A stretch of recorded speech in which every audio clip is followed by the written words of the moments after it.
Dr. Eric Kelly III and a host of phenomenal speakers from all around the globe for this 7-day virtual event that you don't want to miss. The mission of the Black Business Expo is to raise scholarship money from kids all the way from high school all the way from college. The Black Business Olympics is one of the largest Black business showcases in the world. It is an opportunity for businesses and companies to showcase their businesses globally. We are going to be giving away laptops up to $5,000 away to students. Again, I'm Olivia Appleberry, the founder of 2 Cents Finance and one of the speakers for the expo. I am so excited to see you there. For more info, go to www.blackbusinessexpousa.com or call 919-308-9090 and hope to see you there. I am Black Business. From the moment I wake until the time I sleep. Yes, I am Black Business. I am Black Business. Tell me, are you Black Business? I am Black Business. Do you support Black businesses? Listen, I support Black business because I am Black Business. Black Business Expo, one of the largest business showcases in the history of Black business in the world. The world! Sign up today at www.blackbusinessexpousa.com or call 919-308-9090. I am Black Business. I am Black Business. From the moment I wake until the time I sleep, I am Black Business. I am Black Business. Are you Black Business? I am Black Business. Do you support Black businesses? I support Black business because I am Black Business. Black Business Expo, one of the largest business showcases in the history of Black America in North Carolina. Sign up today at www.blackbusinessexpousa.com or call 919-380-9090. I am Black Business. I am Black Business. From the moment I wake until the time I sleep, I am Black Business. I am Black Business. Are you Black Business? I am Black Business. Do you support Black businesses? I support Black business because I am Black Business. Black Business Expo, one of the largest business showcases in the history of Black America in North Carolina. Sign up today at www.blackbusinessexpousa.com or call 919-380-9090. I am Black Business. I am Black Business. From the moment I wake until the time I sleep, I am Black Business. I am Black Business. Are you Black Business? I am Black Business. Do you support Black businesses? I support Black business because I am Black Business. Black Business Expo, one of the largest business showcases in the history of Black America in North Carolina. Sign up today at www.blackbusinessexpousa.com or call 919-380-9090. I am Black Business. Dr. Eric Kelly III and a host of phenomenal speakers from all around the globe for this 7-day virtual event that you don't want to miss. The mission of the Black Business Expo is to raise scholarship money from kids all the way from high school, all the way from college.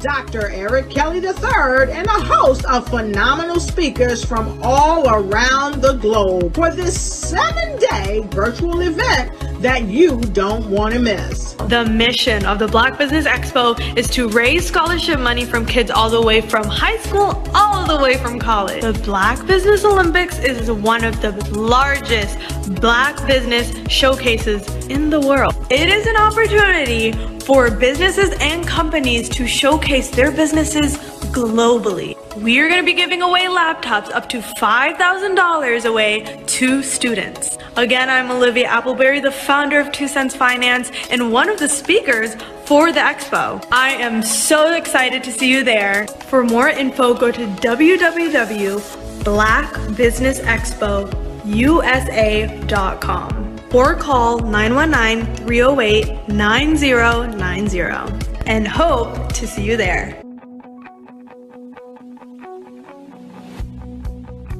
I am Black business. From the moment I wake until the time I sleep. Yes, I am Black business. I am Black business. Tell me, are you Black business? I am Black business. Do you support Black businesses? Listen, I support Black business because I am Black business. Black Business Expo, one of the largest business showcases in the history of Black business in the world. The world! Sign up today at www.blackbusinessexpousa.com or call 919-308-9090. I am Black business.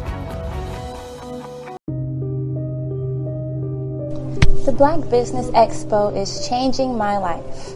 This year, they are giving away laptops and even $5,000 in cash to students just like me. I'm Alexis, and I want to go to college to fulfill my dream of becoming an entrepreneur. Help the Black Business Expo going to www.blackbusinessexpousa.com and also becoming a vendor, a sponsor, or donating. The Black Business Expo's mission is to raise funds for high school seniors going to college or K-12 entrepreneurs. This expo is a fundraiser for students. Please, you may go to www.blackbusinessexpousa.com to donate to the scholarship fund or use the Cash App at $BBXUSA. Our goal is to give laptops and up to $5,000 to 10 students. Students can register online at www.blackbusinessexpousa.com. Every dollar counts. Please donate to the Black Business Expo USA Scholarship Fund.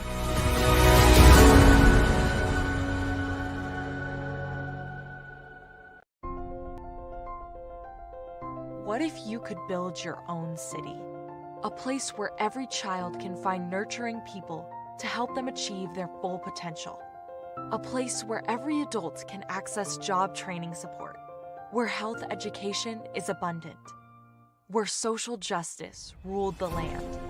a place without limitations. Welcome. You have arrived at STEM City, USA. It is what every city should be. A safe and trusted community where you find people and resources to help you become everything you are and beyond. STEM City is unlike anything you have ever experienced. It is a digital twin of the world around you, only better. STEM City is about energy and soul renewal. It is more than a digital world. You can almost feel the power of live cultural events, music, and theater. STEM City promises a better future for children with caring mentors and hands-on activities with dedicated tutors to support our youth. STEM City is your passport to a healthy lifestyle with weekly events addressing our community's many issues. STEM City is your financial well-being with helpful information on wealth management, career advancement, job training, and so much more. STEM City is the community you deserve. It is the city where your dreams can come true. STEM City USA, a place in the sky that is accessible to all who reach for the stars.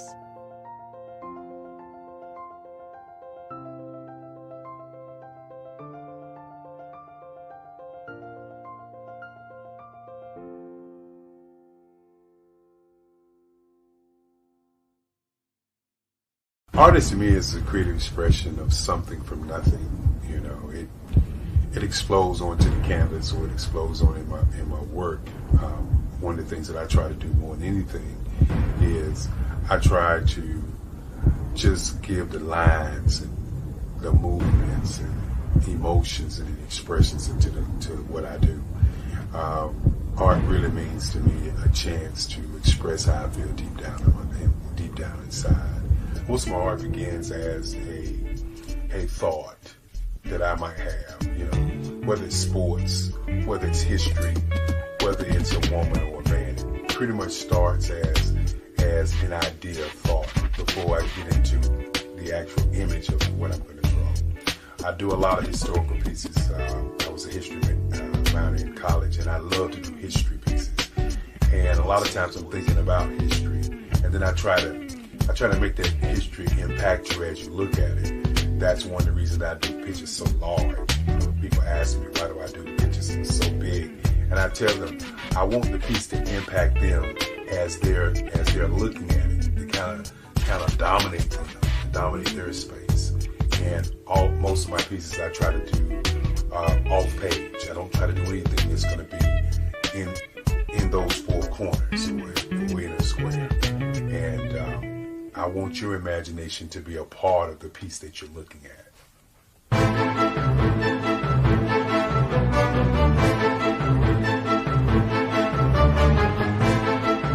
Phenomenal Tanya T. Wise, who is here from the great state of Maryland. Tanya, welcome and thank you for being with us today. Can you indulge our audience a little bit and tell them just a little bit more about who you are and what it is that you do? Well, I love being able to talk to people and have a magnetic attitude, being able to just show them. So I always like to say, level up is Coach at Tanya T. Wise here. So can you tell our audience, just give them a teaser about what your presentation will be about? So my philosophy is that we should all be living our dream life. So tomorrow I'm going to talk about how you start living your dream life. What are some of the things that you thought about in your childhood that you just kind of let go and dormant? Wow. And I want to reignite that and just give you some pointers and some tips, some tools, some strategies to be able to start living your best life now. And guess what, Wanda? And leave an inheritance for your legacy. Oh my goodness. Okay, I know that's resonating with a lot of people. I've heard that you have a dynamic coaching program. Can you tell us a little bit more about that? Absolutely. So our coaching program help people that have the lack of time, that lack strategies, and lack the confidence to go after their dream life. So we help them implement tools, we help them implement strategies, as well as give them resources so that they can live their best life now and leave that inheritance. Wow. Oh, I love that. I love the leave the inheritance part. Listen, you are dropping some major nuggets, and I know a lot of what you're saying is resonating with a lot of people, but I think we're all curious, how did you even make this transition into the speaking and coaching arena? What's the story behind this? So I started out in finance, and I realized that a lot of people don't necessarily go after their dream life because of the lack of finances or the education behind finances. But it wasn't until I lost my firstborn, my only son, that life changed for me. And where I was going after it all, living the corporate life, hit my 6-figure income and living in my dream house with my dream man, driving my dream car. I nearly lost it all when I lost my son. And so I realized it only takes one financial catastrophe that can change your entire life. That's what made me start All New Beginnings. Because no matter what's going on in life, there's a new beginning. And because of that, we develop a program called Wise Minded. My little slogan is, don't just dream it, let's live it. If they want to connect with you or work with you, what is the best ways for them to be able to do that? Well, for my social media guru, you can connect with me on every single social media platform as Tanya T. Wise.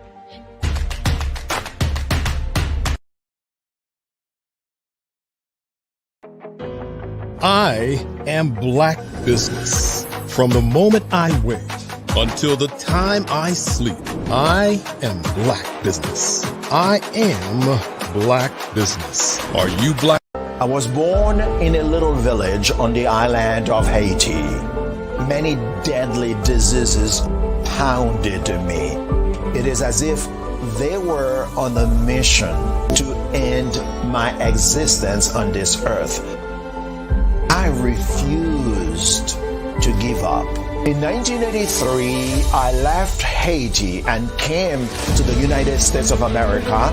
And I came with $5, 2 shirts. I didn't speak any English. I came to Atlanta. I got a job. I was a doorman. I was a doorman with a dream. What I used to come on stage. I'd rehearse this moment that I'm standing in front of you. That's the power of a dream. Maybe today is the day you begin acting as if you already have it. And then step out with full force. Take a risk. No condition is permanent. Don't let your situation distract you. You are chosen. You are called. You are born for a purpose in this life. Did you know women represent just 3% of Fortune 500 CEOs and less than 15% of corporate executives at top companies worldwide? Have you wondered what the secrets are to getting into the top ranks, whether in the private or public sector?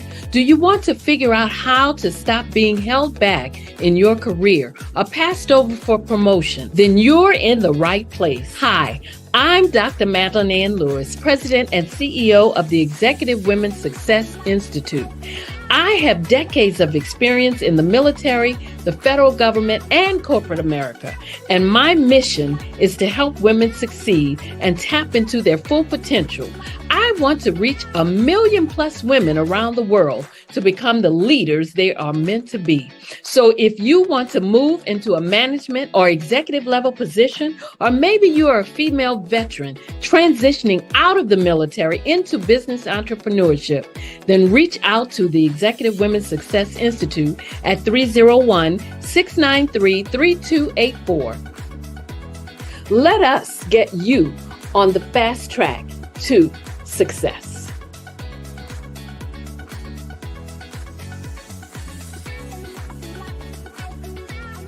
I'm Ramon Ray, founder of Smart Hustle Magazine and smallbiztechnology.com.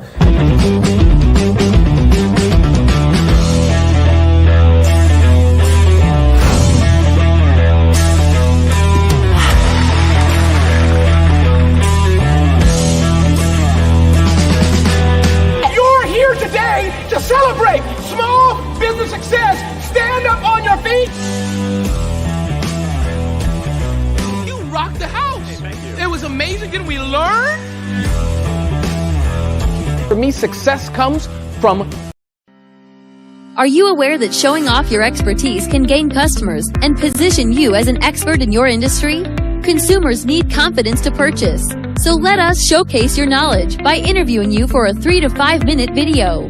We'll position you as an industry expert with a customized interview-style video, and for a limited time, we'll cover all production costs. Click this ad or call now for all the information. You'll want to experience the same 5-star service our customers love. So take advantage of this one-time offer. Click this ad or contact us now.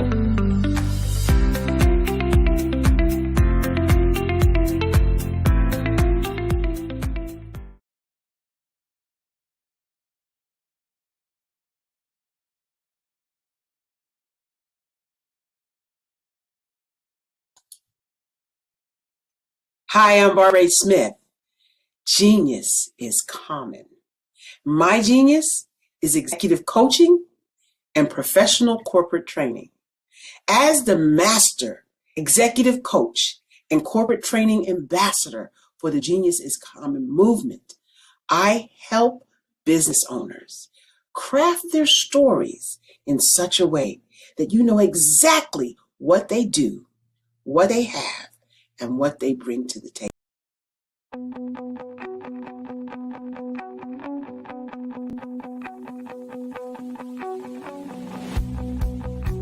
I am Black business. From the moment I wake until the time I sleep. Yes, I am Black business. I am Black business. Tell me, are you Black business? I am Black business. Do you support Black businesses? Listen, I support Black business because I am Black business. Black Business Expo, one of the largest business showcases in the history of Black business in the world. The world! Sign up today at www.blackbusinessexpousa.com or call 919-308-9090. I am Black business.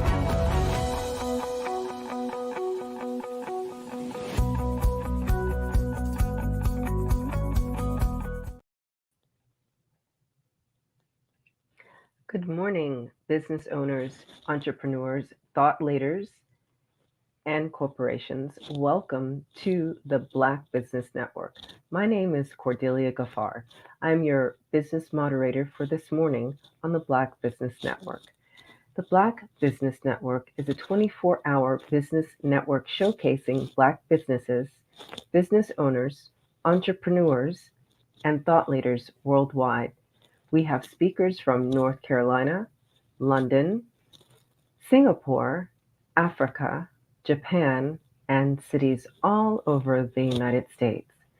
The Black Business Network is a global community sharing its knowledge to empower, inspire, and educate businesses about business.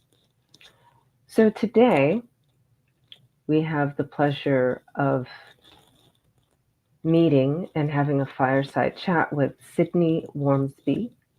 He's an experienced business executive with demonstrated success in developing and implementing strategic solutions that integrate all functions of the business for solving complex and high-impact situations.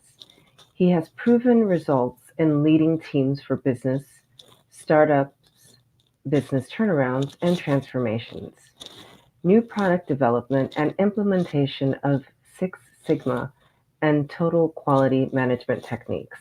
In addition to owning and leading his own organization for almost a decade, he has held significant roles for some of the top Fortune 100 companies, including global product management and business development for JP Morgan Chase Investor Services, leadership of the PepsiCo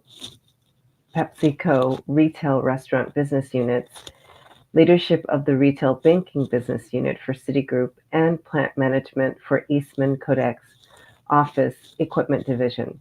Throughout his career, he has displayed an ability to establish compelling visions, set clear objectives, and inspire staff that has resulted in high levels of performance. Welcome, Sydney Wormsby. Good morning, Miss Cordelia. How are you? I'm well. What a treat to see you today. Yeah, glad to be here. Thanks for having me. Absolutely. So, what strategies would you recommend to businesses as they're closing out 2023 and moving towards 2024?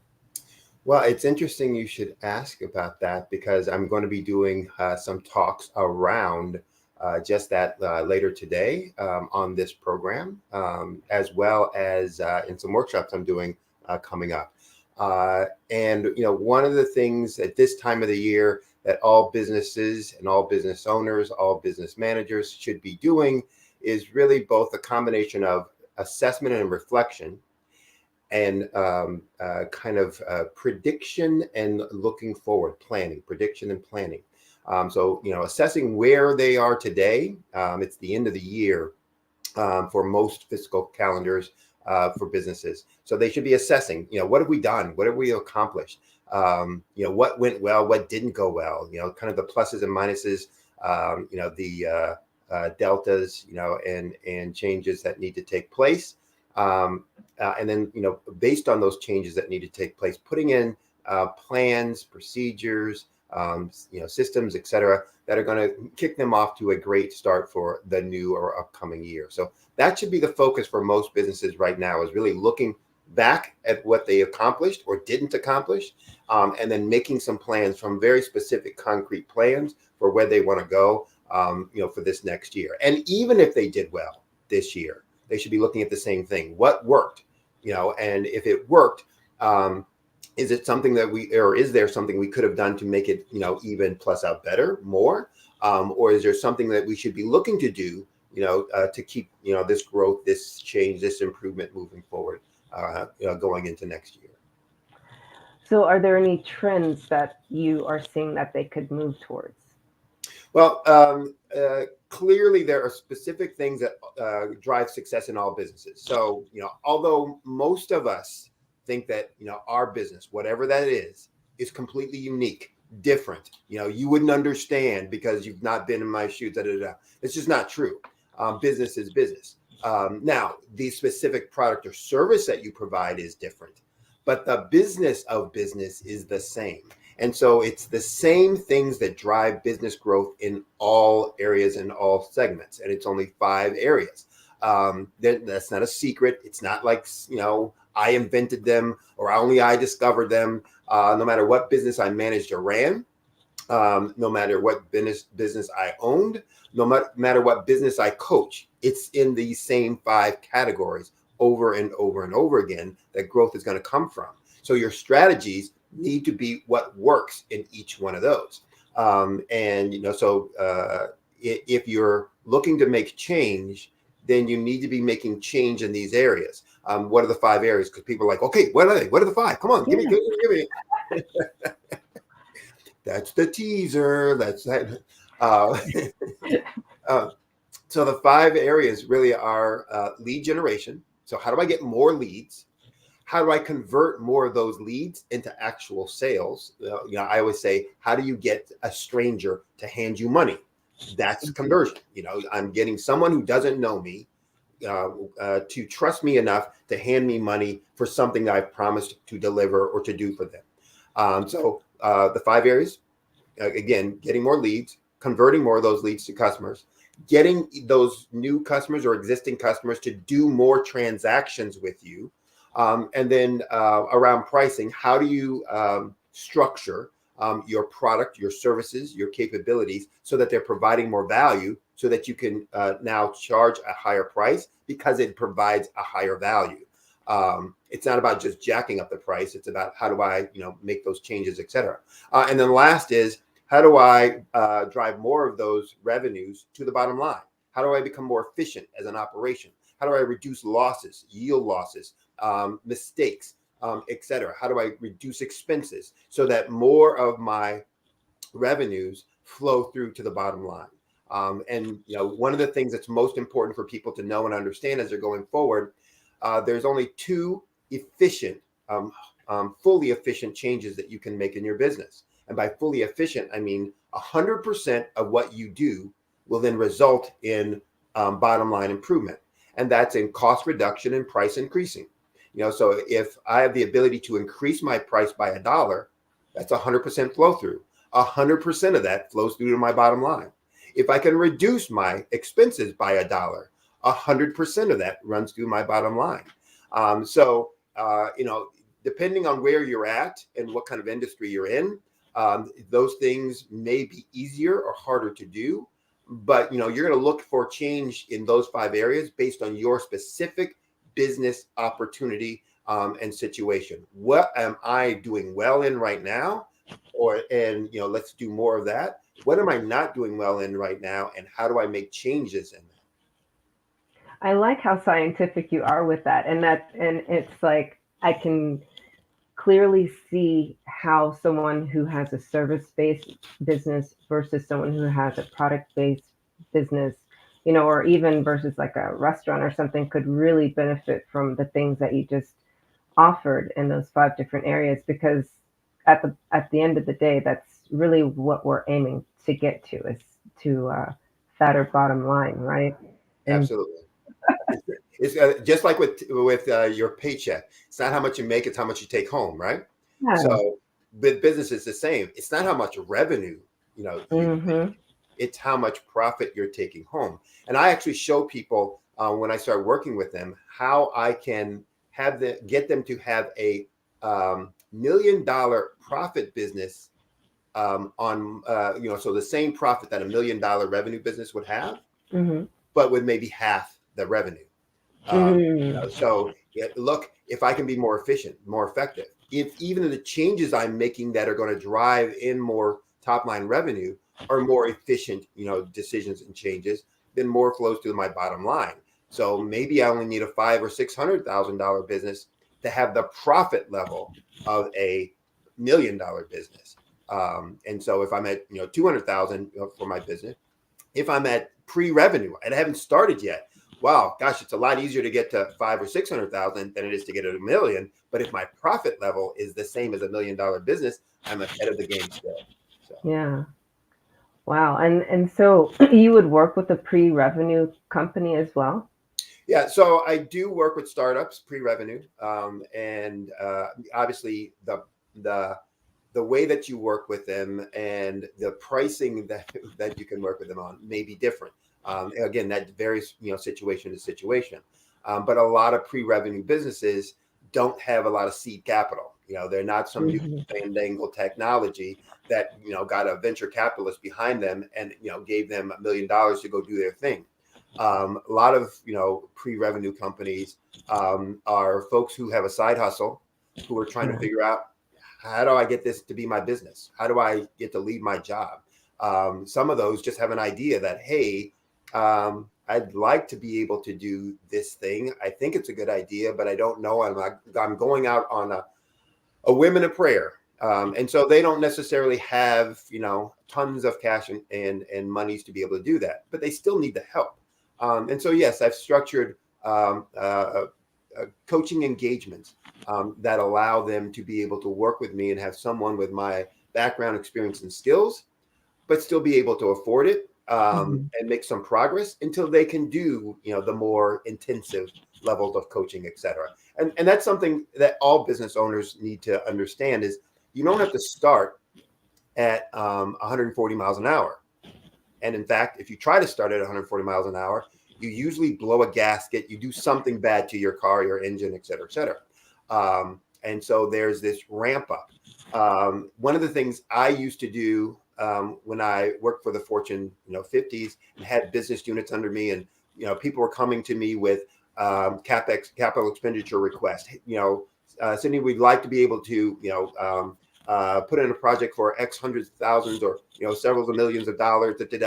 Would you approve that, et cetera? One of the first questions I would always ask them is, what would you do if I said no? I'm not going to approve that.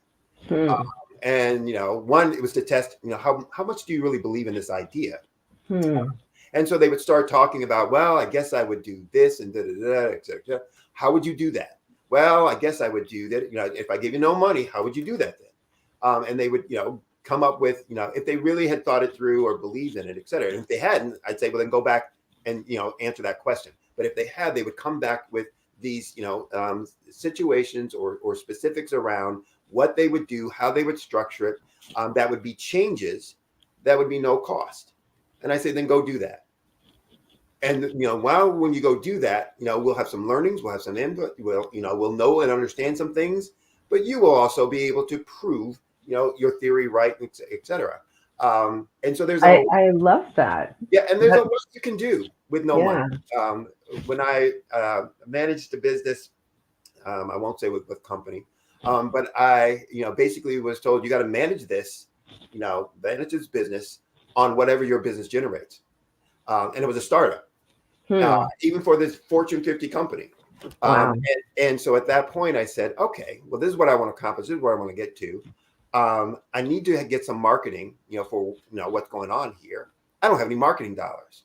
And so I went out to folks, businesses, organizations out in the community already doing business, and went to them straightforward and said, I have no marketing dollars, but here's what I'd like to do. And I'd like to figure out how I can partner with you to make that happen. What can I do to help you? And here's what I have. I have this that I think might be a benefit and use to you. How can you use that? Or here's some ways I think you can use that, et cetera. And it was amazing the amount of yeses that I got in terms of, yeah, we can work this way, et cetera, et cetera. So I got a lot done having no dollars to grow the business, just based on looking at, those kinds of things. So yes, there's a lot that can be done with little or no money. And one of the things that I do with my clients is to show them. So all of the strategies I'm coming up with cost them no extra money. So all the things and all the changes, their process changes, their system changes, their procedure changes, their behavior changes. And so they cost no money. And so if they cost no money to implement, and because of the nature of them, they're also quick to implement. We don't have to wait for money to come in. We don't have to wait for a loan. We don't have to wait for somebody to approve it. It's a behavior change. How long does it take me to change my behavior? If I want, just like that, right? Yeah. How long does it take me to change a procedure? Even in the most scientific processes and structures, they're a lot quicker than buying and building new equipment, or creating new plants, or creating a new marketing campaign, advertising campaign, et cetera. So they're quick to implement, no cost, and therefore quick to have impact. So I'm generally able to get my clients to double their profits in less than 12 months, based on these kinds of things. So it sounds like it's mostly just like ways of being, and making superior choices and just totally believing in yourself. And so it is all of those things, and more. So it's more than that, but I'm just saying like those things. But what I mean by the more, meaning foundational. Exactly. So the foundation is those things. It's what you do, how you do it, and the kind of energy and enthusiasm you bring to it, the intentionality you bring to it. Now, when you have more money, you can do more things. That just says, oh, wow, gosh, I can now make this on steroids. I can, supersize this. I can I can automate it. I can do all these other things that will make it happen faster, further, serve more people. But I don't need to start relationship building part. Yeah. There's one other part that you mentioned. I guess that would be 4 things, and that's the relationship building part, because that's something that you can't AI, So that you can't what? You can't AI, you know what I mean? You can't automate, because you were going like face to face to these different organizations, right? When you did your marketing with no money. And I don't think that at any level that the human relationship building part, I don't think that ever goes away. It always has to be part of building a business. Absolutely. Every part of your business requires, a good EQ skills. And for those who don't know, emotional quotient and skills in terms of the soft skills, your ability to communicate, your ability to relate with others, the ability to play well in the sandbox, so that, hey, folks want to do business with you. Folks trust doing business with you. And it's the same as when we're picking friends, right? There's no difference. There are some people who say, nah, I am not going to, allow them to get closer because I don't trust them yet. I'm not quite sure I really know what they're about and what their objectives are. So I'm going to, keep them at arm's length until we know them better. And we want to pick those people as close friends, and we allow those people, closer in, that we start saying, they got my back. They have my best interest at heart. Even if they're doing their thing in a way that is not going to harm me at minimum, or that's going to also assist and help me at best. And so relationships are important in all aspects of business, whether you're a startup, a turnaround, a going concern that's about to explode, whether you're talking about designing products, marketing a product or service, changing your company, no matter what it is, that's going to be important and critical for you to be able to move forward with your business and to have success and to bring others into or enroll others into your reality, your vision, etc. So all of those things, yes, become critical and important for success of business. People, relationships can't be minimized or dismissed if you want to have success.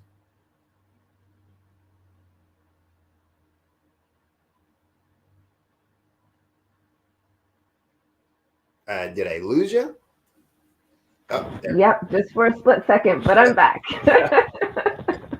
Presto magico. So, I was wondering, with all this great information you're sharing with us today, is there any other place, like perhaps your upcoming conference, that we could find out more? So yes, actually I'll be doing 2 workshops in the new year. So I've already gotten my planning, as I talked about, for 2024, well underway, not complete, but well underway. I'll be doing one workshop that's a forum. It's a 4-week, what we call Profit Booster Forum. And I will be doing that in connection with another gentleman, Grant McGaw. I believe Grant will actually be on this program also, coming up shortly. But Grant is a brand strategist and a branding expert. I'm a business growth expert. We've combined it together to do some programming in the past around giving business owners a foundation for how to grow, and how to message, with their business, etc. We're going to be doing this 4-week forum starting in late January through February, middle of February. That is, we call Profit Booster Forum. So we're going to be taking participants through how to create their own gap analysis for their business. So strengths and weaknesses, what the market needs, so doing the market research, etc. We're going to be walking them through that, making sure that they're doing it. And then we're going to be reviewing and assessing what they've come up with and helping them create now their gap analysis that I will then be taking them through how to use that into creating what we call, or I call, a market dominating position and a market dominating position statement. How do you compete, in ways that use your strength, that serves your target market? And how do you message that to that market so you start drawing in people? And I say, creating leads on demand. Is that virtual or in person? That will be virtual. And so they can go to Eventbrite, eventbrite.com, and register for the Profit Booster Forum. And again, it's a program that will be 4 weeks, Saturday mornings.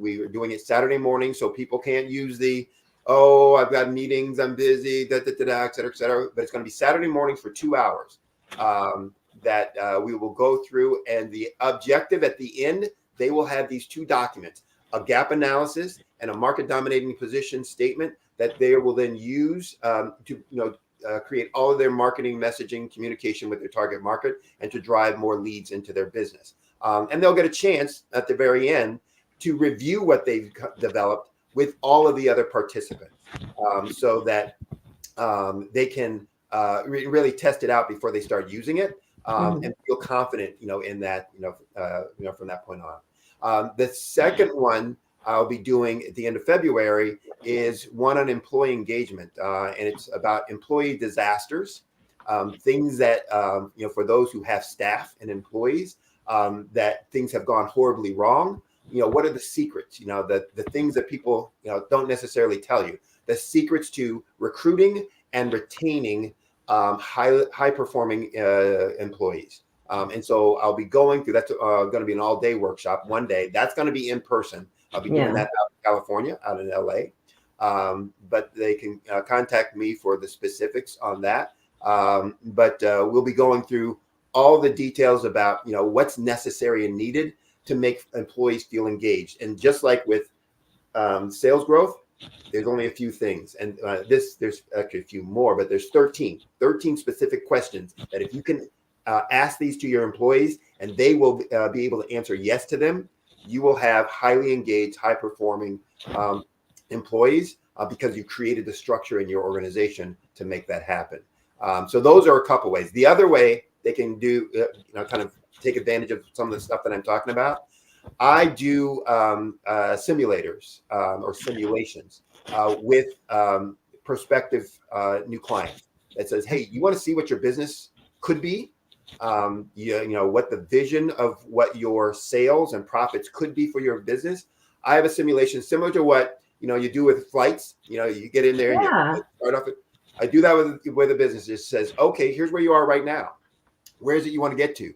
You want to get to there? All right, let me talk about what you're doing in this area right now and what you're not doing in this area right now. Okay, here's the change that would cause, create, et cetera, et cetera. And I give them a picture of here's where your business could be in 12 months simply by making these kind of changes, et cetera. I do that for free, in terms of that simulation. I feel like this is something I should have known about you a while ago. Like, you've been holding out on me for like months. What's this about? Now you know the rest of the story. Give me a call. We'll go through it for your business, and I can do that for any business. Where do we sign up for that? Is there a? So the easiest thing to do is to email me. Oh, okay. For that, you can email me. I'm going to give 2 email addresses. The first one is Sydney W, and Sydney was SIDNEYW, Sydney W at solutionswithresults.com. So Sydney W at solutionswithresults.com. Okay. That's tied to my business website, obviously, solutionswithresults.com. But there's another email that's easier for me to access sometimes. That's SWORM, SWORM, as in mother, _ 22 at yahoo.com.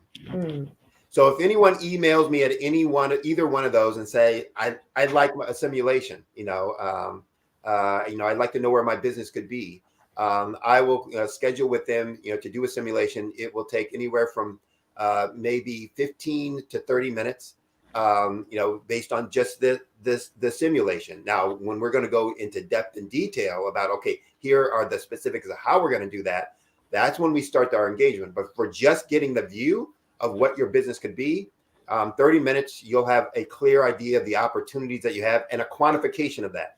Here's in dollars and cents for revenue and profit improvement to your business. Wow. Okay. I'm already drafting my email over here. I was listening though. I look forward to it, and I hope all folks out there will take advantage of it as well. Again, it's free, so there's no harm, no foul. You can see where your business could be, and what you would need to do to make that happen. You want to use me for that? That's great. You don't want to use me for that? You say, I got it. Thanks for the ideas. I'm off and working. That's fine too. So please reach out. And if you say that you saw me on the Black Business Network, I might be able to hook some folks up with some kind of benefit, to doing work with me, etc. So. Okay. Very, very much appreciated. Thank you so much. And I'm sure anyone that listened to our conversation, I would say more your presentation today, would definitely be in a hurry to reach out to you and see where they could, fatten their bottom line. And perhaps, beginning with changing some of their mindset or, ways of being.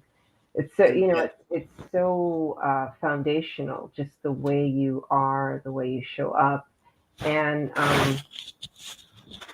knowing where your people are.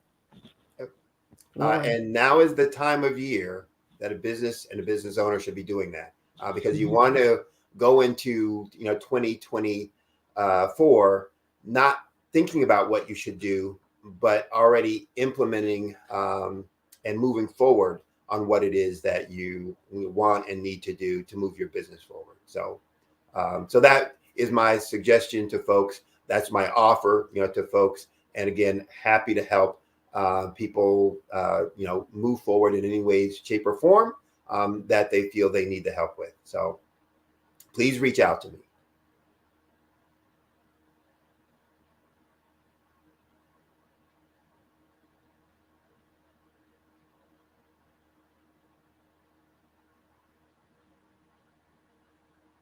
Yep, I think we lost you again. Yep, there you go. Those are the magic words to bring me back. I think I lost you again. Yeah. I come back. There you go. like Beetlejuice 3 times, right? Right. Just like that. Well, it's been just a joy to have you here this morning on the Black Business Network, Sydney. And genius is coming, and I'll see you on the other side. Bye now. Bye.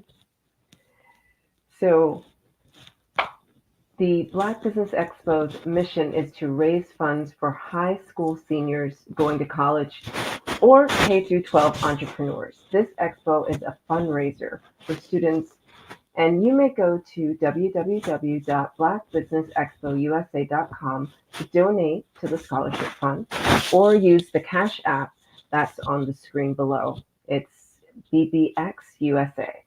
Our goal is to give laptops and up to $5,000 to 10 students. Students can also register online at www.blackbusinessexpousa.com. Every dollar counts, so we want to remind you to donate to the scholarship fund. And we'd like to thank our Black Business Expo USA sponsors, NC100, Moody Capital Partners, Suede Soul, BDM Media, Lotus Riche Coaching and Training. There's Ortiz Edecos LLC and Carolina Virginia Minority Supplier Development Council, Step Management, Hello LLC, BHS and Associates, Margie McLean Foundation, Inc., Genius is Common, Earth Essentials, Malane Cheney Global, Executive Women's Success Institute, The Quality Coaching Company, Superwoman Business Services, Creative Force Studios, Lee Entertainment, Artistic App Design, Black Business Expo USA. Genius is Common, and I'll see you on the other side.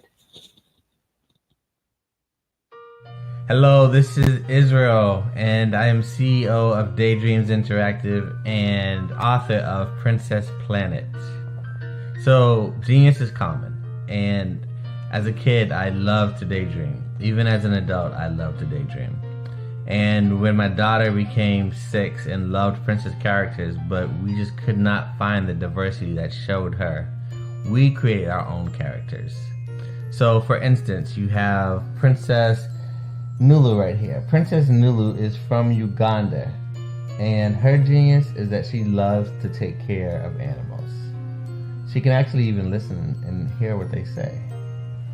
And then we have Princess Isabella right here.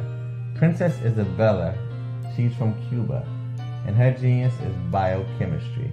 One day she hopes to eliminate disease. Then we have Princess Nia right here, and Princess Nia is based off of my daughter, and she is what she wants to be, the greatest dancer alive. So that's her genius. So what's your genius? My genius is my imagination. Genius is common.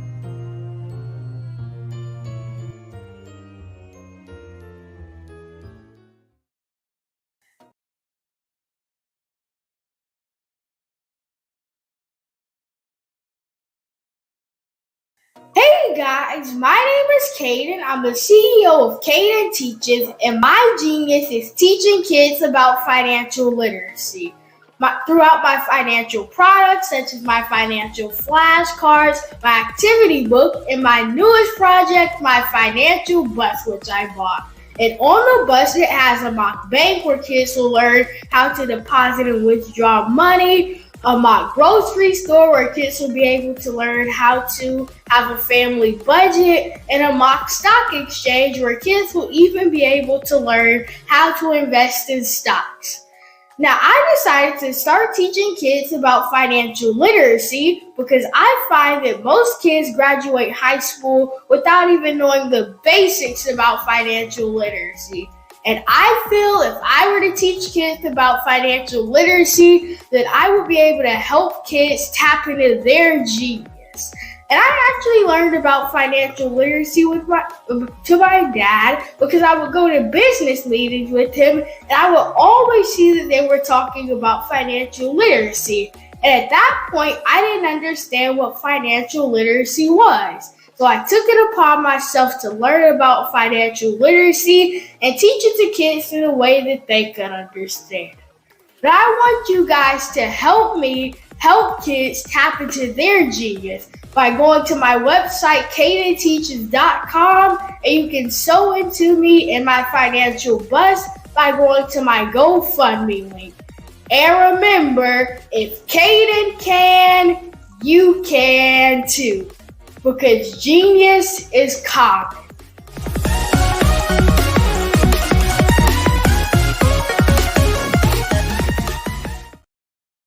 Over the past few years, we've seen the growth of existing and new initiatives focused on financial inclusion, building global networks, and reducing the wealth gap in response to the idea there's not enough seats at the table. Whether their outcomes are to increase the representation of Black executives on corporate boards, ensure an inclusive global economy, or to create new U.S. African commercial pathways, the strategies are often carried out by separate programs. The question is, should they be?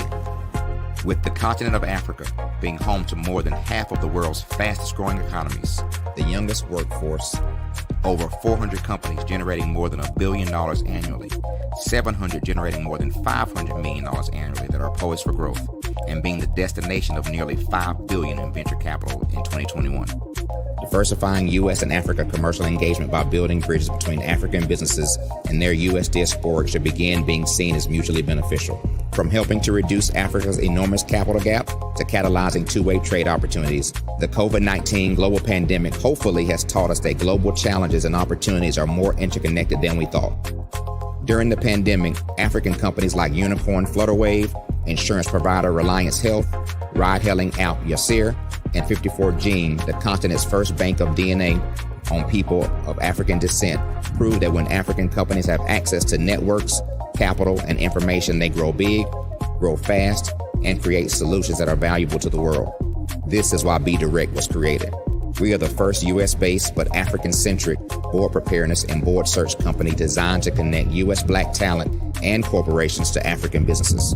Unique and fundamental to Be Direct's success is our process of helping board candidates adapt their experience and networks to an African context before they're connected to high-growth companies that are looking to locally and globally scale. From our focus groups with African business execs and government leaders, we don't ignore the sentiment that business is easy, but people are hard. Having a pool of board candidates with hard-to-access networks and extensive experience across the business life cycle, including successfully raising capital, is table stakes for an initiative like this. So yes, we have that. But corporate or entrepreneurial success in the U.S. does not guarantee success in Africa. Developed alongside industry partners on the continent, our training program, Be Direct Prep, is designed to transpose their experience to create cultural comfort, understanding, and a commitment to helping businesses in Africa scale. Our board governance sessions are African continental and country specific, integrated with cultural awareness and dexterity training, masterclasses led by African industry execs, and mentoring and coaching from African continental-based facilitators. But even more unique to Be Direct Prep, we cap off our training program with an immersion trip to help candidates that have not been to Africa before see and feel Africa's complexity and opportunity from African soil. We all know traditional network-based board placement has historically left a lot of us out of ever really being in the paid board pipeline. Our strategy supports the work of many great organizations that are successfully filling seats at U.S. board tables by creating more tables for those that are still left on the sideline. It's time to start seeing the role and value of U.S. black talent and businesses on the continent of Africa differently. Old perceptions and habits limit economic inclusion. Let's transition black talent and the African businesses they will support from the periphery of the global economy to its core. Living in a global lockdown, we all know now how fast local and global economies can change and see the value of having businesses that hire, strengthen local value chains, and even grow globally. Status quo in any form holds back progress. We must democratize U.S.-Africa commercial engagement by socially and economically connecting cultures that have long been disconnected.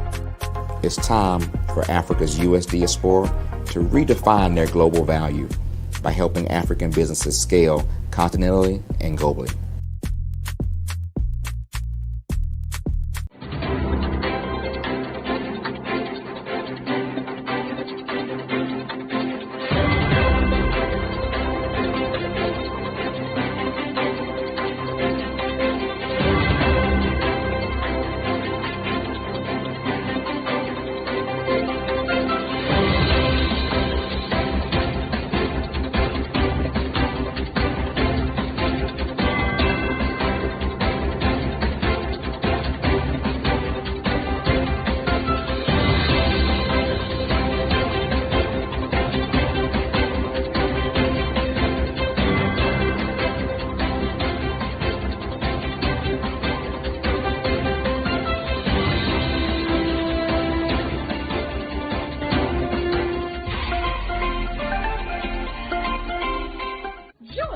Dr. Eric Kelly III and a host of phenomenal speakers from all around the globe for this 7-day virtual event that you don't want to miss. The mission of the Black Business Expo is to raise scholarship money from kids all the way from high school, all the way from college. The Black Business Olympics is one of the largest Black business showcases in the world. It is an opportunity for businesses and companies to showcase their businesses globally. We are going to be giving away laptops up to $5,000 away to students. Again, I'm Olivia Appleberry, the founder of 2 Cents Finance and one of the speakers for the expo. I am so excited to see you there. For more info, go to www.blackbusinessexpousa.com or call 919-308-9090 and hope to see you there. I am Black Business. From the moment I wake until the time I sleep. Yes, I am Black Business. I am Black Business. Tell me, are you Black Business? I am Black Business. Do you support Black businesses? Listen, I support Black business because I am Black Business. Black Business Expo, one of the largest business showcases in the history of Black business in the world. The world!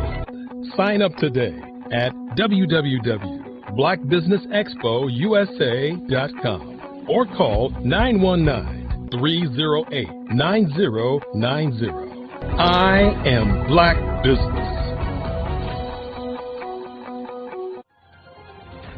I am Black Business. From the moment I wake until the time I sleep, I am Black Business. I am Black Business. Are you Black Business? I am Black Business. Do you support Black businesses? I support Black business because I am Black Business. Black Business Expo, one of the largest business showcases in the history of Black America in North Carolina.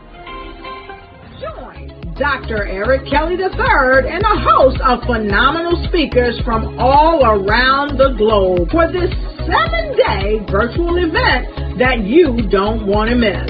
The mission of the Black Business Expo is to raise scholarship money from kids all the way from high school, all the way from college. The Black Business Olympics is one of the largest Black business showcases in the world. It is an opportunity for businesses and companies to showcase their businesses globally. We are going to be giving away laptops up to $5,000 away to students. Again, I'm Olivia Appleberry, the founder of 2 Cents Finance and one of the speakers for the expo. I am so excited to see you there. For more info, go to www.blackbusinessexpousa.com or call 919-308-9090 and hope to see you there. I am Black business.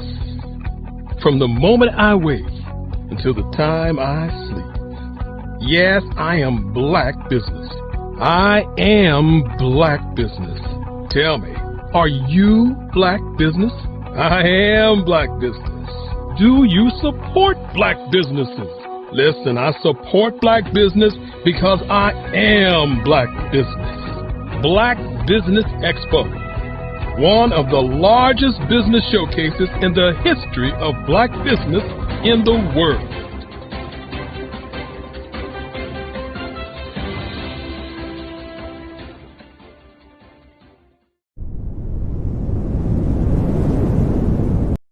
I am from Washington, D.C., but I was raised in Durham, North Carolina.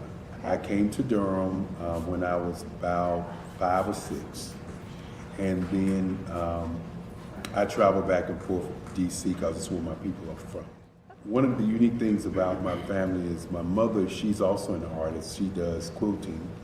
And she does a lot of artistic things. And then my son, he draws with both hands, his right hand and his left hand like I do. So that's kind of a family trait.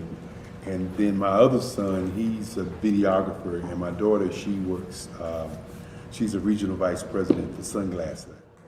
When you start out drawing and sketching, you want to continue to explore, each avenue. I do pastels, I do pen and ink, I do painting, I do acrylics. I haven't done oils yet. But I try to do all facets of art. What I say to a lot of times to people is, you can't put yourself in a box when you're an artist. You have to explore. And over the course of my life, I've tried to explore different mediums. I also do sculpture as well. I choose my subjects by the intensity that they have in their faces or the intensity that somebody is moving, because I do more than portrait drawings. I also do I do abstract, and then I do figurative drawing also. Well, what happened in this particular show is that I started out trying to come up with something that would be a little bit different than what everybody else is doing. So I was working on a Barack Obama show, and they wanted me to do some paintings of Barack. And so what I did was, because of the deadlines, I kind of did it kind of fast. And then I realized when I was doing it fast, I enjoyed it. And so then I started doing other pieces the same way, and I started to enjoy those pieces also. And so I came up with this particular style. And it's a style of lines and colors. And what's interesting is that when I was in college, I did a show called Lines, Colors, and I talked about the boldness of the blacks, the hotness of the whites, and this is how this has come about, later on in my life.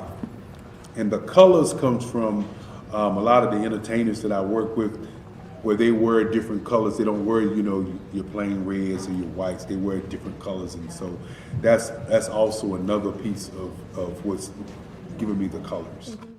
The subtitle of this show is Faces That Speak Life. That's real critical.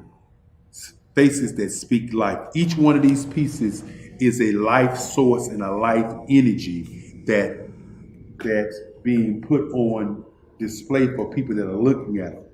I always say in terms of my art, it's not important that I draw them. It's important what you get out of what I draw. You know, I don't try to just draw it because you like it. People wanted me to do prints. I didn't do prints. You know, people asked me to do different people, but the people that I choose are people that make a difference in the lives of people in the world. So the human landscape idea was, again, as I said, the lines represent your emotions, it represents your ideas, and it represents your journey as a human being. And that's why you get the different pieces and the different looks. And as you notice, I try not to do one look that looks alike another look. And that's what's the most important part of this show.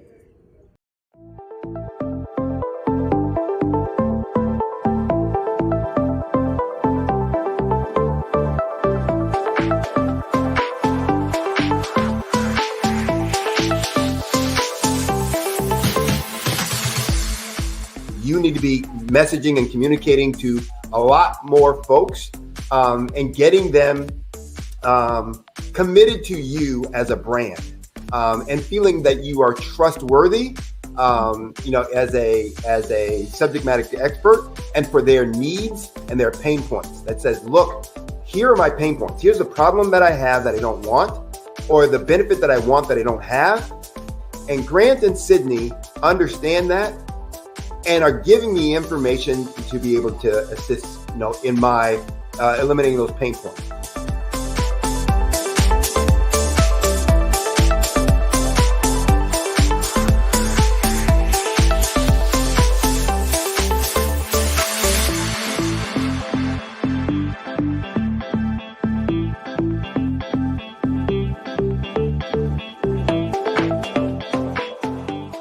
You're going to get a lot out of this workshop.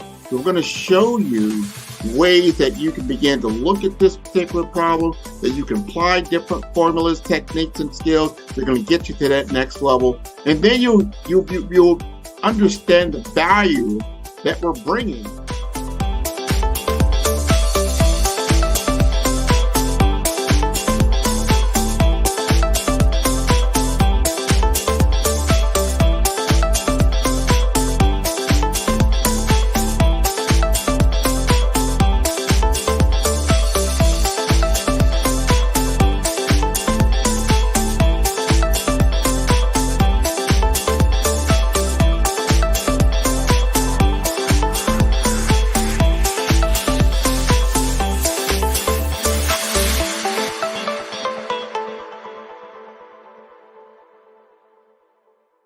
Sometimes you got to hear the news from the Black perspective, and more specifically, Black publishers. And that's exactly why you have to download the HeyTie app, the largest mobile app delivering breaking news, videos, and podcasts from 200 of your favorite Black publishers. Yes, 200 Black publishers delivering news as it happens, literally all in one app. Go to HAYTI.com or download the app in the Google Play Store or Apple App Store. It's completely free, along with information that you can trust, so go check them out. Did you know that our Black dollar only lasts for 6 hours in our community? Yet other communities, their dollars last for 19 to 30 days. The Black Wall Street Nation. Black Wall Street Nation. Yes, that's why we created the Black Wall Street Nation. Black Wall Street Nation is a centralized directory available to all Black businesses across the world. It was created for businesses like you, the ones that want to start and the ones who have a dream that have already started, such as businesses like Drop in a Bucket Productions, Valito Foods, Sugar Tea Branding Firm, All the Dazzle, Bun Cakeaholic, Miss Riot, and you. We'll have marketing, seminars, and some funding coming soon just for you. So, we want you to come and join us. www.blackwallstreetnation.com. See you there.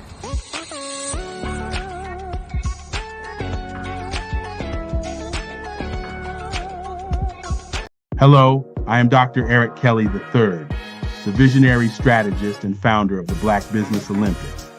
I invite you to showcase your Black-owned businesses on the Black Business Network global stage. The Black Business Olympics is a global Black business network platform that propels Black-owned businesses into the international spotlight. By showcasing your business on the Black Business Olympics platform, you can reach a worldwide audience of potential customers, partners, and investors. You can also establish yourself as a thought leader and expert in your field, attract lucrative partnerships, and more speaking engagements. In addition, the Black Business Olympics platform provides a valuable opportunity to connect and collaborate with like-minded entrepreneurs and business professionals from around the world. This can lead to new business opportunities, ideas, and relationships. Finally, by sharing your story and expertise on the Black Business Olympics platform, you can inspire and empower others. This is a powerful way to make a positive impact on the world and leave a lasting legacy. If you are a Black-owned business owner, I encourage you to seize the opportunity to showcase your business on the Black Business Olympics platform. It is a once-in-a-lifetime opportunity to make an indelible mark on the world. Be one of the 1,000 visionary entrepreneurs who are changing students' lives, shaping industries, and leaving an unforgettable legacy for their families. Unleash your voice on our global stage and watch your business thrive. Black Business Olympics is one of the largest Black business showcases in the history of Black business in the world. Yes, the entire world. Just give me a call today at 919-308-9090.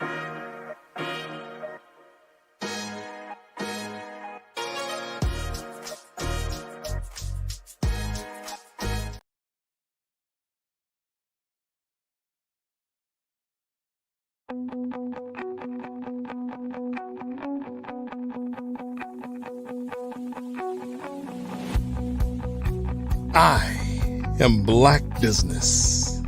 From the moment I wake until the time I sleep. Yes, I am Black business. I am Black business. Tell me, are you Black business? I am Black business. Do you support Black businesses? Listen, I support Black business because I am Black business. Black Business Expo, one of the largest business showcases in the history of Black business in the world. The world! Sign up today at www.blackbusinessexpousa.com or call 919-308-9090. I am Black business.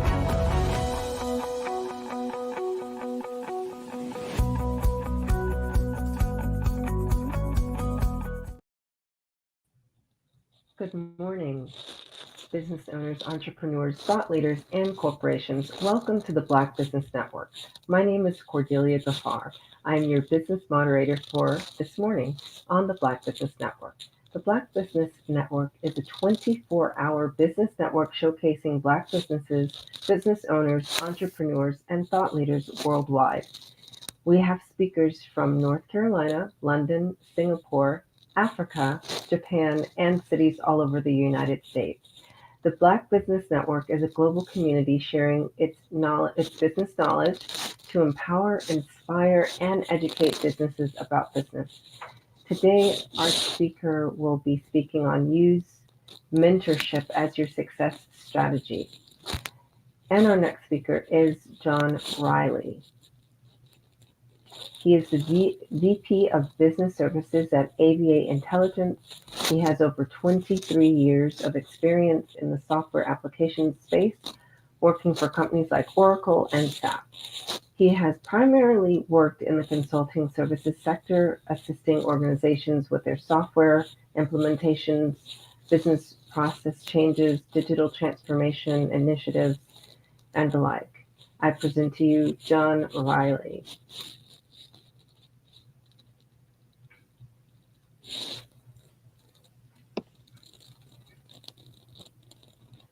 Hello, John.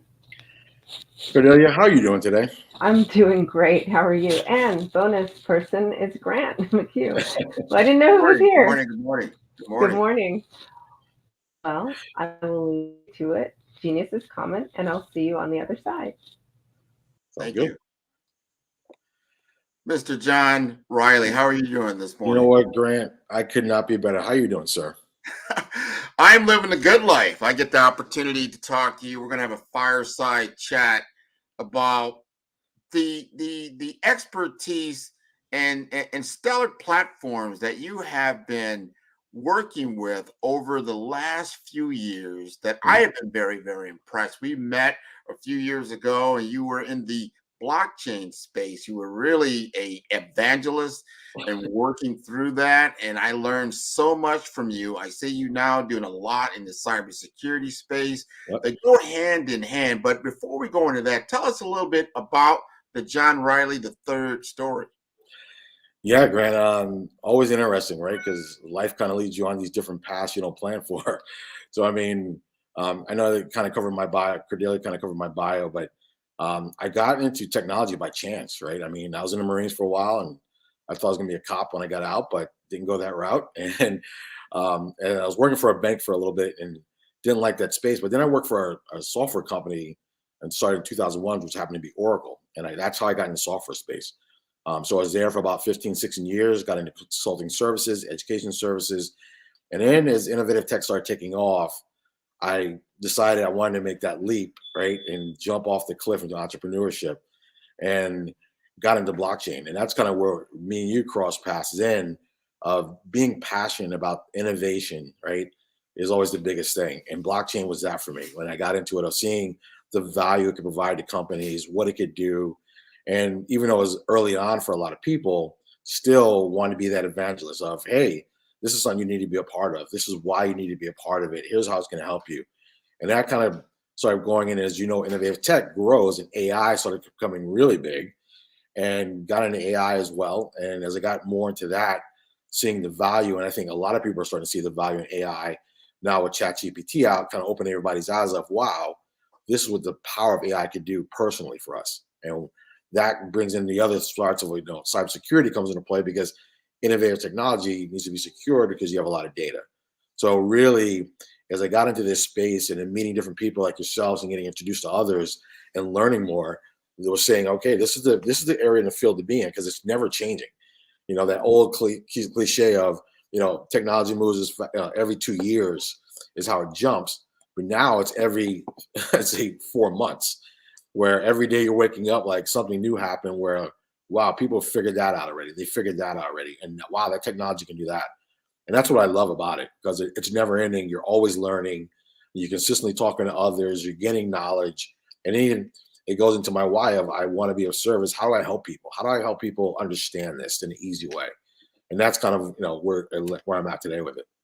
Well, you've been doing a fantastic job. You're now at the Levant Innovation Center, and you're running with a couple other people doing cybersecurity, the cybersecurity range, one of the few ranges I know in South Florida. I think you're one of two at that level. And so first of all, tell the audience a little bit about the Levant Innovation Center and what attracted you to it. Sure. So Levant Innovation Center is located on Norva Southeastern University campus, and it's in their library on the 5th floor. It's a 55,000 square foot innovation center that has AI labs. It has a volumetric room where it captures your body in 3D, and you can use that and import it into commercials and marketing and everything else that it can do for you. It focuses on the growth of entrepreneurship. And then outside of that, really collaborating with other people, you know, for startups with investors and everything else that you need. And in there sits a cybersecurity range, which is like a 1,600 square foot cybersecurity range that's fully closed off. People, when they walk in there and I speak with them, it feels like you're walking into the Pentagon, which I love. And Grant, you've been there as well. So you kind of know that feeling, kind of that vibe you get when you walk in there, like, okay, we're going to do some serious business in here and learning about cybersecurity attacks on my personal systems and how we respond to it. And that's kind of where the value is in that range. It's really allows you to bring in executives and C-suite people to get an understanding of cybersecurity awareness training. And then also their technical teams, which are called the chief information security officers and their people, to really test out their systems, what they call their incident response plans of saying, hey, if we ever got breached, how do we respond to this? How do our systems respond? Do we have the right peoples in place? So for us, that cyber range really is at the forefront of this growing space when you hear about all these data breaches going on globally, which is the biggest thing, right? It's not just in the United States, it's globally. And no matter what industry you're in, healthcare, manufacturing, financial services, every day there's a data breach. And you could be a large company, small company, you could even be in the government sector, and they're all getting breached. And people are learning like, wow, this is not stopping. How do I learn about this? And a lot of people are very nervous about cybersecurity because they think you need to be technical. And that's not the case. Really, what we focus on is a lot of cyber awareness of, here's your responsibilities, C-suite, of now SEC has regulations that are holding C-suite accountable, and they're not aware of that. And that's a challenge in saying you have to report these incidents. So, and they're finding out that the ones that don't report it are finding out that people are reporting on them as well. I'll give you an example, Grant. So recently, a group did a ransomware attack on a company, and the company didn't want to report it to anyone and tell anyone. So what these hackers did was they informed the SEC and filed a complaint that these people were not in regulation, were reporting a cyber attack. Think about that. The criminals reported on to the government that a company that they hacked did not report to them they were hacked. That's how bad it's getting. And you're like, they're getting bolder and bolder, and people are realizing, oh, I won't tell anybody. You'd be surprised now. The government will find out eventually, and when they do, you'll get fined. But now the criminals are reporting you if you're not paying a ransomware attack. That's wow. I mean, all of these things are so important, especially for entrepreneurs and business owners, small business owners. They feel like, oh, well, I'm a small target. No one's going to target me. And then I don't have to worry about this. But we have learned that these cyber criminals are actually utilizing SMB businesses to even get inside of these even larger organizations. So they are a primary target. absolutely. And I think you nailed it. A lot of people don't realize, I mean, they'll use these small companies that are working with larger companies to break in. So if they're using a third-party app or an app the small company has that's tied to a large company, they can get in there that way. So they're figuring out and every day new tricks of the trade of how do we crack this larger nugget. And if it's a smaller company who normally don't focus on cybersecurity, and they know that. They don't focus on checking their emails, who's right, checking the links that they click on, if it's from the right person. We know incidents here down in South Florida where one of the cities down here clicked on a link and sent $1.5 million to a construction company that they thought they were working with, right? It's that simple that they're not even like hacking into the system. They're doing it through what they call email phishing. So it's not about being technical. It's about being aware of saying, hey, this looks like it's from somebody I know. And is it really from that person? So small businesses or small organizations or small municipalities really aren't thinking in that mindset, a lot of them. And this is where the Levon Innovation said the cyber range where you work is so important. You have a program in which any business can come in and actually do simulations. They can do tabletop. Tell us more about that particular service and why it's so important. And it's really important because when you're able to bring your system in there and then really run your exercise off of what you use daily, it shows you, okay, this is where we're weak in our systems when it comes to a data breach, or we're weak in how we would respond to a data breach. What needs to be done? What are the action items? We did an exercise, what we call, like you said, Grant, a tabletop exercise and executive briefing together, where we kind of gave them an overview of, hey, here are the new things that are going on in the industry. But now let's run through what we call your incident response plans of, hey, you just got hacked. So-and-so got an email, they opened it. CEO is now notified. What's your next steps? And walking through that. And a lot of them you got to realize is in those situations, we have a partner that we work with, and he gave a good analogy of, when you're on fire, right?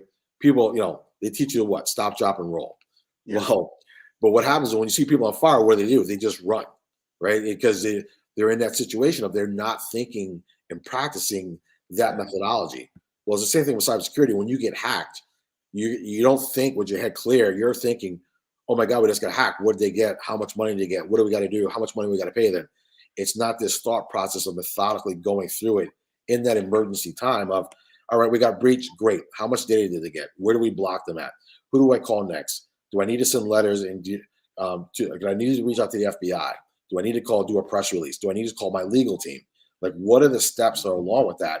And then what is your IT or your technical people? What's their next role? Okay, do we get people new laptops so they can start working? Do we have to shut down everything else? It's all these things that we help them run through those scenarios to prepare them for that. And people are like, okay, we'll get it once and we're done with the training. We're like, no, this is an ongoing process where once or twice a year, or even ideally 3 times a year, the real companies, they do these exercises that much. So when it does happen, and it will happen, I guarantee you, it will happen sooner or later, you will get breached. It's inevitable. It just, when government agencies that focus on cybersecurity every day can get breached, your organization will get breached at some point or another. So how are you preparing for that ahead of time?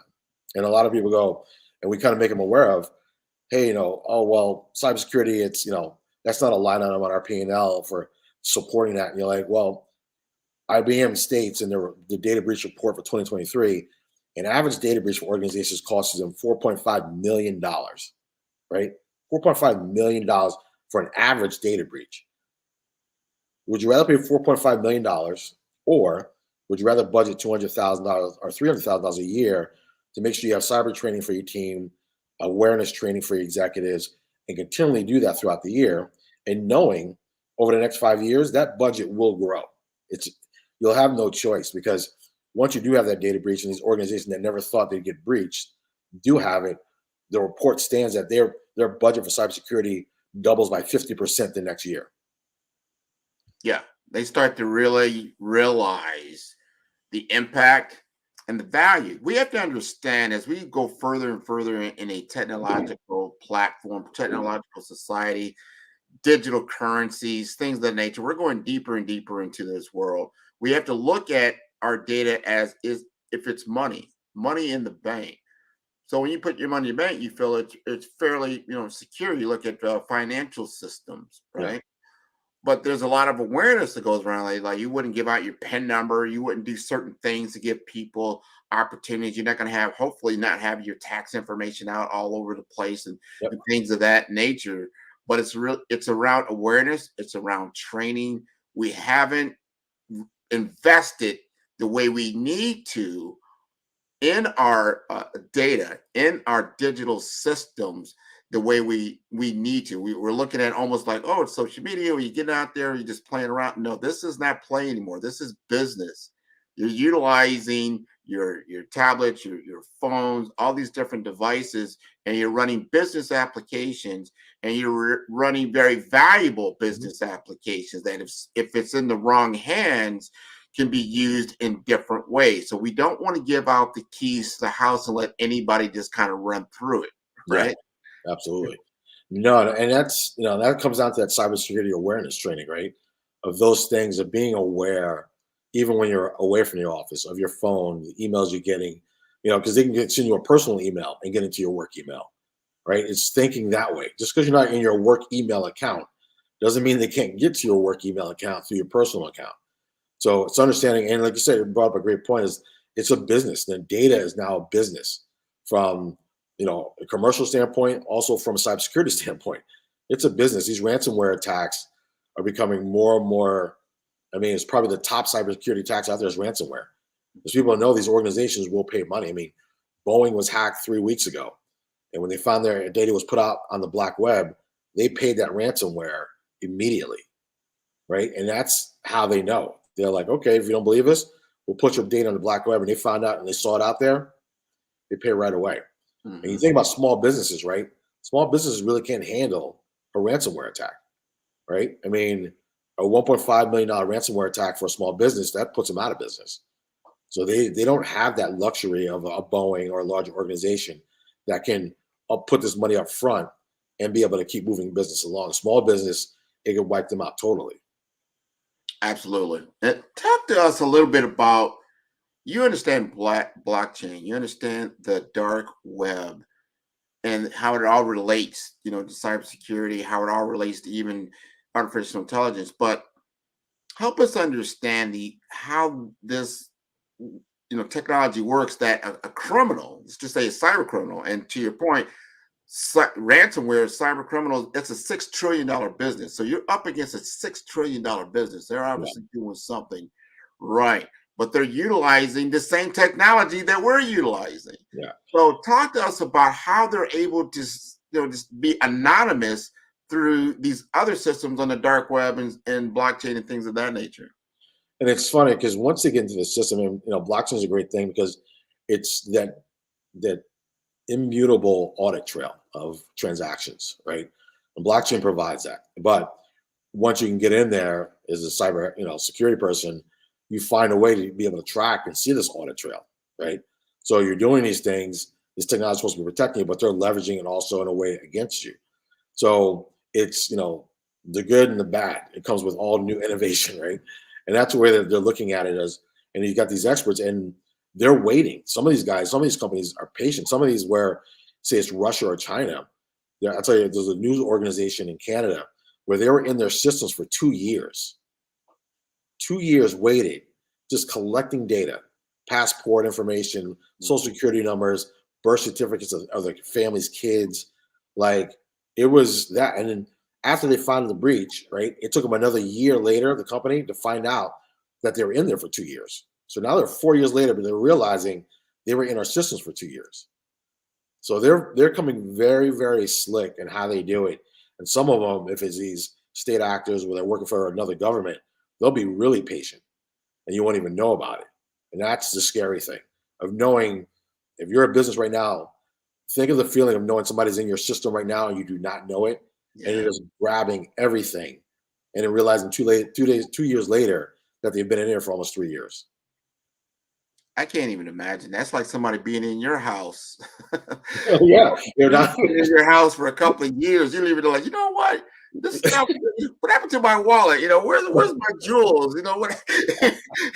All this other stuff is just coming up missing. You don't even know why. They've been in your house for a couple of years, but these are the things that are out there. Now, there's things to mitigate these offenses.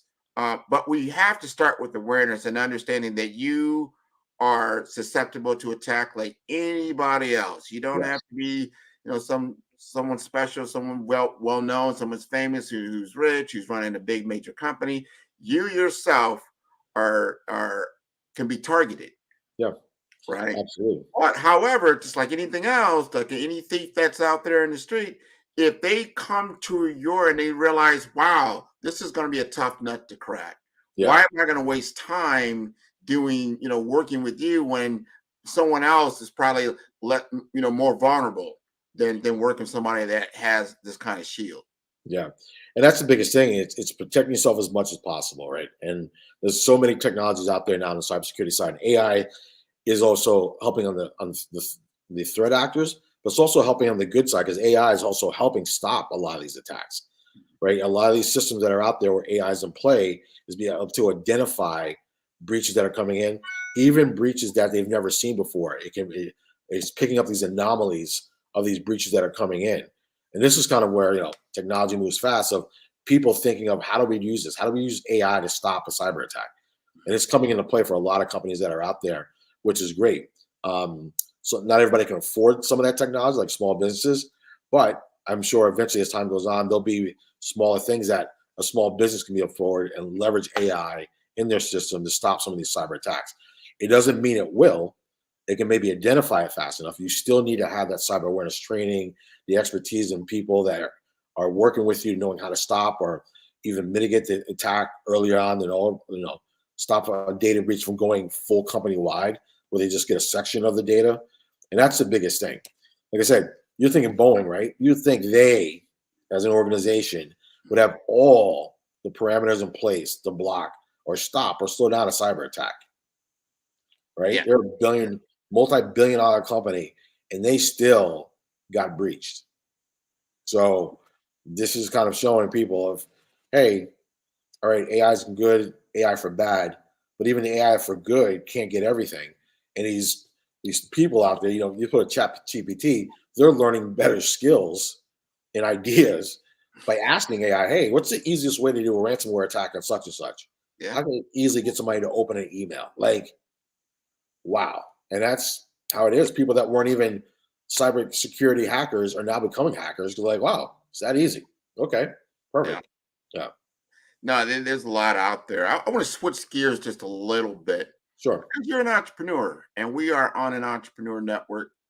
You went from working from a Fortune 500 company like Oracle, and you jumped and you got into entrepreneurship. The other thing is that you are a Black technologist. Yes. You know, there's not a lot. You probably walked in that Oracle room and walked around a lot of people like, wow, there's not a lot of people that look like me. However, you've acquired a lot of knowledge, a lot of intelligence, a lot of wisdom and insight. Now you've gone into full board into entrepreneurship. Tell us from your insightful platform and your experiences, just what that journey has been like, and what can you share with us from that aspect?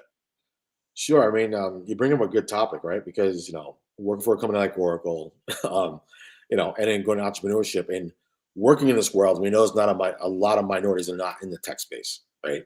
So it's definitely, you notice right away when you go to a conference, really right away, that you're an anomaly, right? It's not a lot of people there that look like you, not a lot of people of color. And so you learn how to navigate that, right? Because you're always proving yourself, always proving what you're talking about, always making sure that it comes off like, hey, I'm just not here just to be here. I'm here to make a difference. And I'm here because I want to be here. And I want to show you, there's a lot of value in what I have to say, but also being open to learning, right?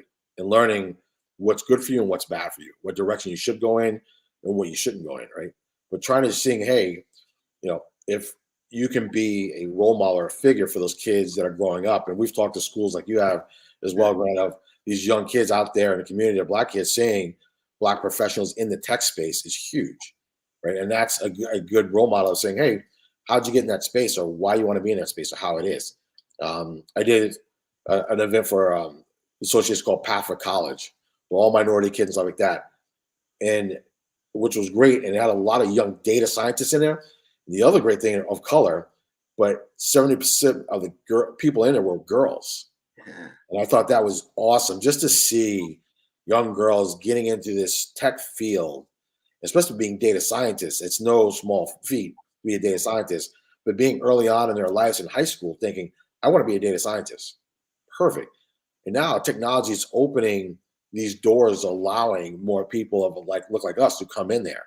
It's no longer being held back by people in Silicon Valley that have all the keys to the castle. Now, because of entrepreneurship, it's opening the doors of, I don't need to have you show me I can do it. I can take this technology and I can start my own business around it, right?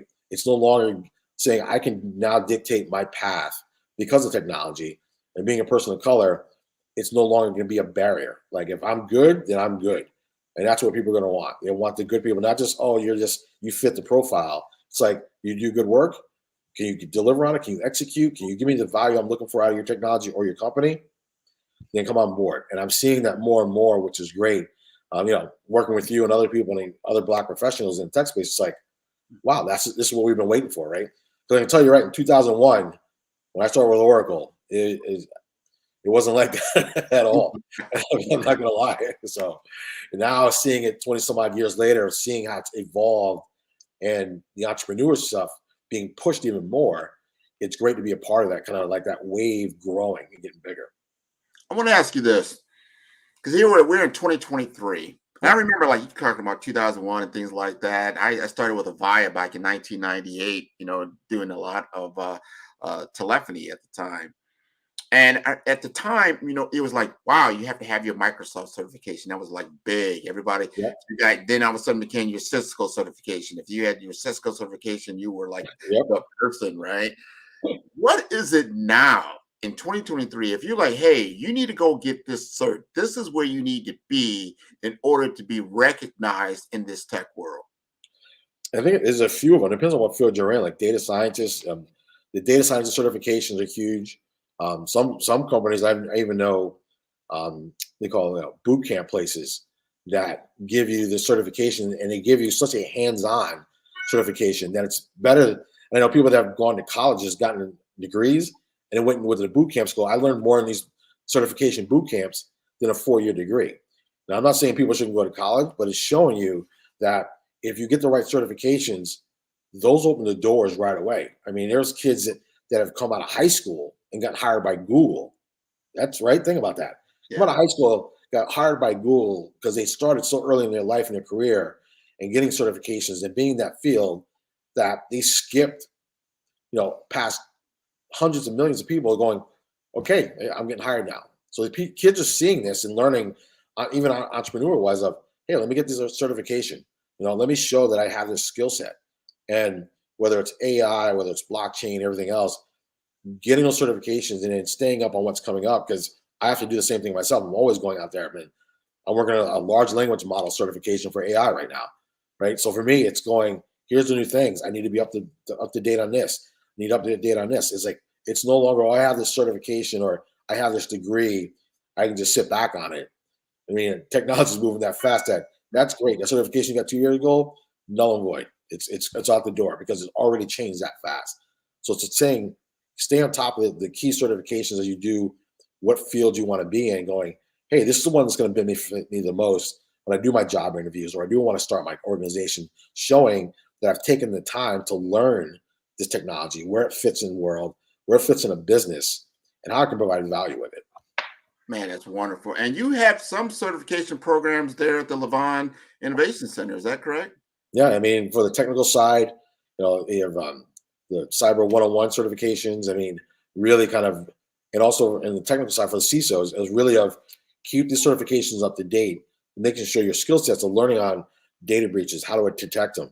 I mean, and that's the certification path a lot of people want to be in. We work with you on getting you what we call a cybersecurity aptitude test, of seeing where you fit best in the cybersecurity space and what roles, and then giving you that track of, these are the classes you should be taking.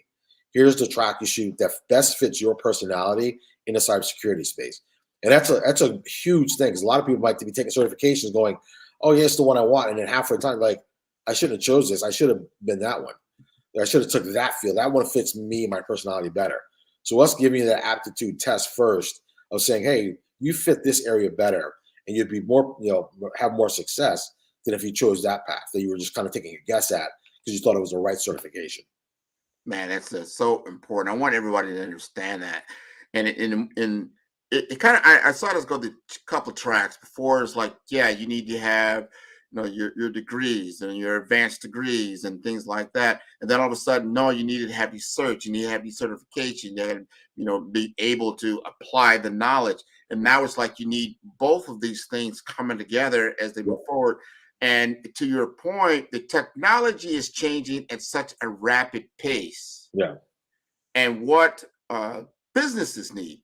I was at there at the Levon Center. We had the HIMSS Integrate Conference, and we had CIOs talking about what are the skill sets that are needed to run systems as they move forward and to deliver digital transformation. What is that going to look like?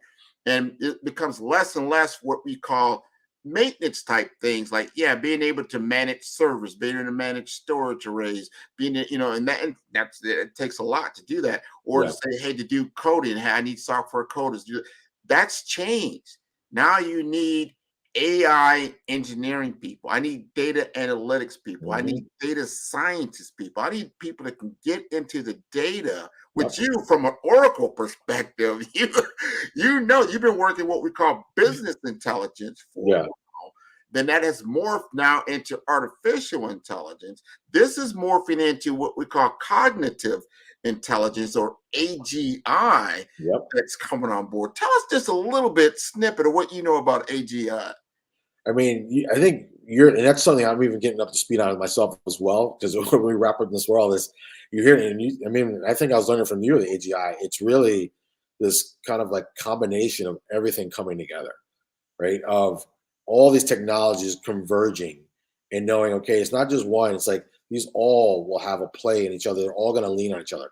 Blockchain and AI lean on each other. I mean, all these different things of, wow, it's not just I need you to have a skill set for one of these things. I need you to be able to understand all of these things and how they could come together and benefit us, or how they hurt us, right? And knowing that, because a lot of people, you hear, oh, I want AI, and you're like, AI is a broad word thrown out there by everyone. Yeah. Oh, I want AI, and you're like, for what? What do you want AI for? What do you want to do with it? What problem are you trying to solve? And we should say the same thing with blockchain. Why do you want blockchain? What problem are you trying to solve? So you're saying cognitive is understanding, combining these. What problem are you trying to solve with this technology? And that comes into that play, that digital transformation conversation, because now it's a mindset or a business process mindset and a cultural change. Yes. And that's the hardest for organizations to understand. And innovative technology is making this business culture change have to happen. It's no longer, okay, we're going to use our old legacy systems and old ways of doing it. And you know that thing, oh, why do you do it this way? Oh, we've always done it this way, right? We've always done it this way. That's, but now you can't say that anymore. So you bring in new technology, you can't no longer say, we've always done this. Like, no, you need to be like, okay, this is the new way we're going to be doing things, right? And it's how do you get people on board to that? Because change is hard and business change is even harder. You know this, people we talk to out there. And you're like, oh, well, I don't, we'll stay with this. And you're like, the train has left the station, right? The train has already left the station. You're behind. You need to get this small trolley and try and catch up, right? Because you're way behind. And another 2 years, you're going to wish that you hopped on the train when it was starting, right? And you started preparing yourself early on and knowing, hey, here's the things we need to be aware of, right? Here's the things that are going to impact our business, not now, but 5 years from now. If we're not doing it, we're already way behind. It's too late at that point. No, what you said, the disruption cycle is happening quicker. Yeah. It's like I'm going to run out here and sell 8-tracks and cassettes. Really? Even CDs, right, are gone. Yeah. Or all this little. So you can see that's why I think technology, if you look back, and I encourage the audience, just look back even 10 years ago and see the dramatic shifts and changes that have happened in just a decade. Now you start looking at what has happened just in the last 12 months. Just in the last 12 months. Yeah. Because everyone's talking about AI integration now, right? Because generative AI or ChatGPT. Well, guess what? That technology has been around for 20, 30 years. It's now getting its legs. Why? Because another technology has enabled it. What's that? It's called cloud computing. Now you have a universal platform of cloud computing. That wasn't available in 2030. So you had a little silo. You had your little robot in the corner that could speak to you. Now, hey, no, this thing is everywhere. I remember natural language processing. They call it NLP. That's when like your voicemail will start to talk to you, right? Yep. I knew about that 20 years ago. Yeah. Now it's on steroids. So we have human-like interactions with the machine. That's a game changer. Yeah. We are in a game-changing environment right now. Yeah. I am so happy to be a business partner of the Levant Innovation Center and what you're doing at the Cyber Range, so I can educate people. There's a reason why.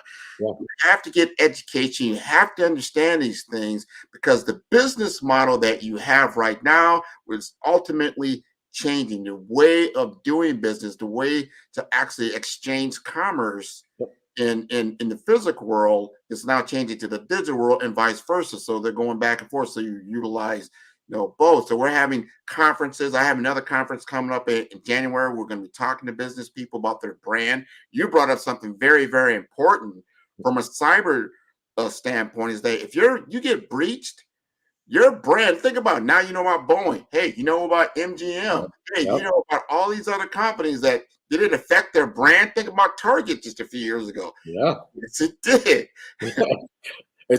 I think you nailed it on the head. I mean, people that intangible, right? The intangible thing of your reputation, right? Not even data stolen, the intangible thing. When people think about, when a data breach happens, you're not thinking about that, right? And think about yourself. I mean, how long it took you, to get your reputation. People look at you as somebody to be credible to work with. That's the hugest thing we see out there. So when I think about the intangible of your reputation, executives that run these companies, right? Same thing. It's their reputation. They're the ones, the captain of the ship when the data breach happens, the buck's stopping with them, right? They're like, oh, you're the one that ran the company that had that big data breach. And like I said, now the SEC has stepped in and been like, no, it's not your technical person's responsibility. Now it's yours, right? That's the challenge, right, of that hit. Thank you. Thank you so much, John, for sharing. Thank you. I love talking to you. You know that. She's on mute. Yeah. Yeah. There she is. I'm speaking, but not really. You did a good job. I hear you now. Thank you. You know what? You guys did a great job too. I learned so much, and I see there's two forms of education that need to happen differently. The one for our youth, and then one for our business owners. And thank you for being part of that. No, thank you. All part of it. Is common, and I'll see you on the other side. Sounds good. Thank you. You're welcome. So the purpose of the Black Business Expo is to raise funds for high school seniors going to college or K-12 entrepreneurs. This expo is a fundraiser for students. You may go to www.blackbusinessexpousa.com to donate to the scholarship fund or use the Cash App that's on the screen. That's BBX USA. Our goal is to give laptops and up to $5,000 to 10 students. Students can register online at www.blackbusinessexpo.com. Every dollar counts, so we want to remind you to donate to the scholarship fund. And we'd like to thank our Black Business Expo USA sponsors, NC100, Moody Capital Partners, Suede Soul, BDM Media, Lotus Roche Coaching and Training, Carolina Virginia Minority Supplier Development Council, Step Management, Urtis Edecus LLC, BHS and Associates, Margie McLean Foundation, Inc., Genius is Common, Earth Essentials, Malane Shaney Global, Executive Women's Success Institute, The Quality Coaching Company, Superwoman Business Services, Creative Force Studios, Lee Entertainment, Artistic App Design, Black Business Expo USA, Genius is Common, and I'll see you on the other side.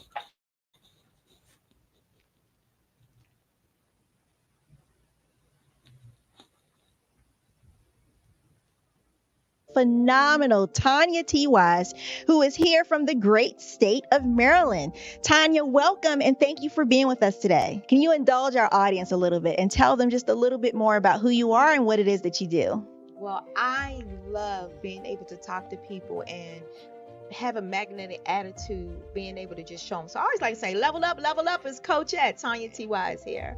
So can you tell our audience, just give them a teaser about what your presentation will be about?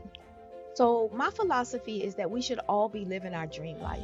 So tomorrow I'm going to talk about how you start living your dream life. What are some of the things that you thought about in your childhood that you just kind of let go and dormant? Wow. And I want to reignite that and just give you some pointers and some tips, some tools, some strategies to be able to start living your best life now. And guess what, Wanda? And leave an inheritance for your legacy. Oh my goodness. Okay, I know that's resonating with a lot of people. I've heard that you have a dynamic coaching program. Can you tell us a little bit more about that? Absolutely. So our coaching program help people that have the lack of time, that lack strategies, and lack the confidence to go after their dream life. So we help them implement tools, we help them implement strategies, as well as give them resources so that they can live their best life now and leave that inheritance. Wow. Oh, I love that. I love the leave the inheritance part. Listen, you are dropping some major nuggets, and I know a lot of what you're saying is resonating with a lot of people, but I think we're all curious. How did you even make this transition into the speaking and coaching arena? What's the story behind this? So I started out in finance, and I realized that a lot of people don't necessarily go after their dream life because of the lack of finances or the education behind finances. But it wasn't until I lost my firstborn, my only son, that life changed for me. And where I was going after it all, living the corporate life, hit my 6-figure income and living in my dream house with my dream man, driving my dream car. I nearly lost it all when I lost my son. And so I realized it only takes one financial catastrophe that can change your entire life. That's what made me start All New Beginnings. Because no matter what's going on in life, there's a new beginning. And because of that, we develop a program called Wise Minded. My little slogan is, don't just dream it, Let's live it. If they want to connect with you or work with you, what is the best ways for them to be able to do that? Well, for my social media guru, you can connect with me on every single social media platform as Tanya T. Wise.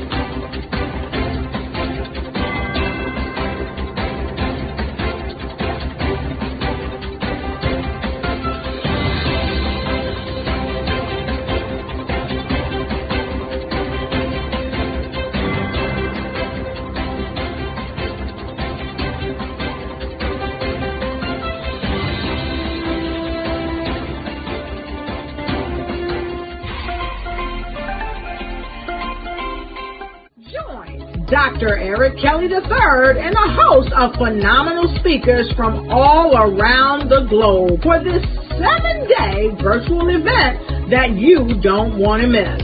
The mission of the Black Business Expo is to raise scholarship money from kids all the way from high school, all the way from college. The Black Business Olympics is one of the largest Black business showcases in the world. It is an opportunity for businesses and companies to showcase their businesses globally. We are going to be giving away laptops up to $5,000 away to students. Again, I'm Olivia Appleberry, the founder of 2 Cents Finance and one of the speakers for the expo. I am so excited to see you there. For more info, go to www.blackbusinessexpousa.com or call 919-308-9090 and hope to see you there. I am Black business. From the moment I wake until the time I sleep. Yes, I am Black business. I am Black business. Tell me, are you Black business? I am Black business. Do you support Black businesses? Listen, I support Black business because I am Black business. Black Business Expo, one of the largest business showcases in the history of Black business in the world. The world! Sign up today at www.blackbusinessexpousa.com or call 919-308-9090. I am Black business. I am Black business. From the moment I wake until the time I sleep, I am Black business. I am Black business. Are you Black business? I am Black business. Do you support Black businesses? I support Black business because I am Black business. Black Business Expo, one of the largest business showcases in the history of Black America in North Carolina. Sign up today at www.blackbusinessexpousa.com or call 919-380-9090. I am Black business. I am Black business. From the moment I wake until the time I sleep, I am Black business. I am Black business. Are you Black business? I am Black business. Do you support Black businesses? I support Black business because I am Black business. Genius is common. And my genius is I'm a visionary strategist. The Black Business Olympic Network, as well as the 2021 Black Business Expo USA, is led by the remarkable Dr. Eric Kelly III. It is a 7-day, 24-hour virtual event that you don't want to miss. Hi. I'd like you to imagine with me, if you will, opening an app where you can collaborate with like-minded individuals from around the world, get inspiration and in-app tools to launch and grow your business, as well as share your knowledge and earn compensation, all in one app. Well, the name of that app is Truso, short for Truly Social. Hi, I'm Matthew Newman, the founder and CEO of Truso. A new concept in social media, Truso is designed from the ground up to be a platform that's both social and empowering for all its users. How exactly do we do that? I'm glad you asked. First, Truso brings the world together via video. Psychologists assert that video provides a significantly more effective connection than audio only. When you enter a community on Truso, you're face to face. Second, on Truso, you don't have to have 1 million followers to monetize. Our business model allows all hosts and moderators to monetize, no matter the size of your following, by 1, producing fee-based content, and 2, inviting others to join the platform as subscribers. Even more, Truso has an in-app resource library with over 100 free resources, forms, and documents to help you build your brand and grow your business. Third, Truso is inclusive. The deaf and hard of hearing communities make up 360 million people worldwide. Unlike audio-only apps, Truso embraces this community, providing a networking platform that allows them to participate via video and closed captioning. We even have a deaf and hard of hearing foundation in the works as well. Fourth, Truso is both social and safe. We refer to Truso as a virtual extension of the beauty shop, barbershop, and brainchild of the community. A place where there's laughter, along with wisdom, growth-oriented conversation, and genuine connections in a safe space. Truso even has proprietary security to ensure we maintain a safe environment for everyone. Where are we at now? Truso is live, y'all. We've launched in beta and we're acquiring users daily.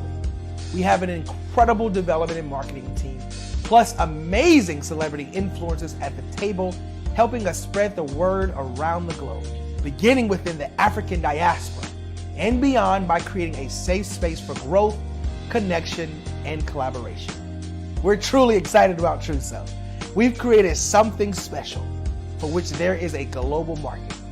And we invite you to embark on this journey with us as a shareholder.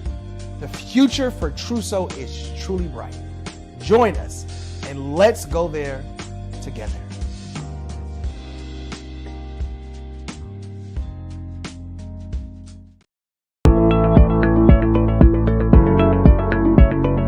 Prepare for what's coming and dominate in economic winter. Stand strong and thrive by showcasing your great products and services globally through the Black Business Network and Black Business Olympics. The Black Business Network has showcased over 2,000 companies with over $7 billion in sales each year. Over 10 million attendees have viewed the rebroadcast each month. Through the Black Business Olympics, unique styles of business training and mentoring are turning students into business owners and entrepreneurial warriors who will dominate in any economy. Gain the ultimate advantage of the Black Business Olympics, 7 days of unbelievable topics and speakers speaking around the globe. Donate your time and experience to provide expertise and scholarships to students worldwide and change the world. Now, more than ever, new insights, tools, strategies, and capabilities are needed. This is your chance for a major presentation to the world. Fill out the form and join the more than 2,000 speakers who have presented to over 200 countries. Join the Black Business Network streaming live into the metaverse, STEM City, Black Multiverse Enterprises, Hulu, Amazon, YouTube, iHeartRadio, Apple, Facebook, LinkedIn, Pod TV, IBM TV, Spotify, and Google Podcasts. Sign up today. Spaces are limited, and we will see you there.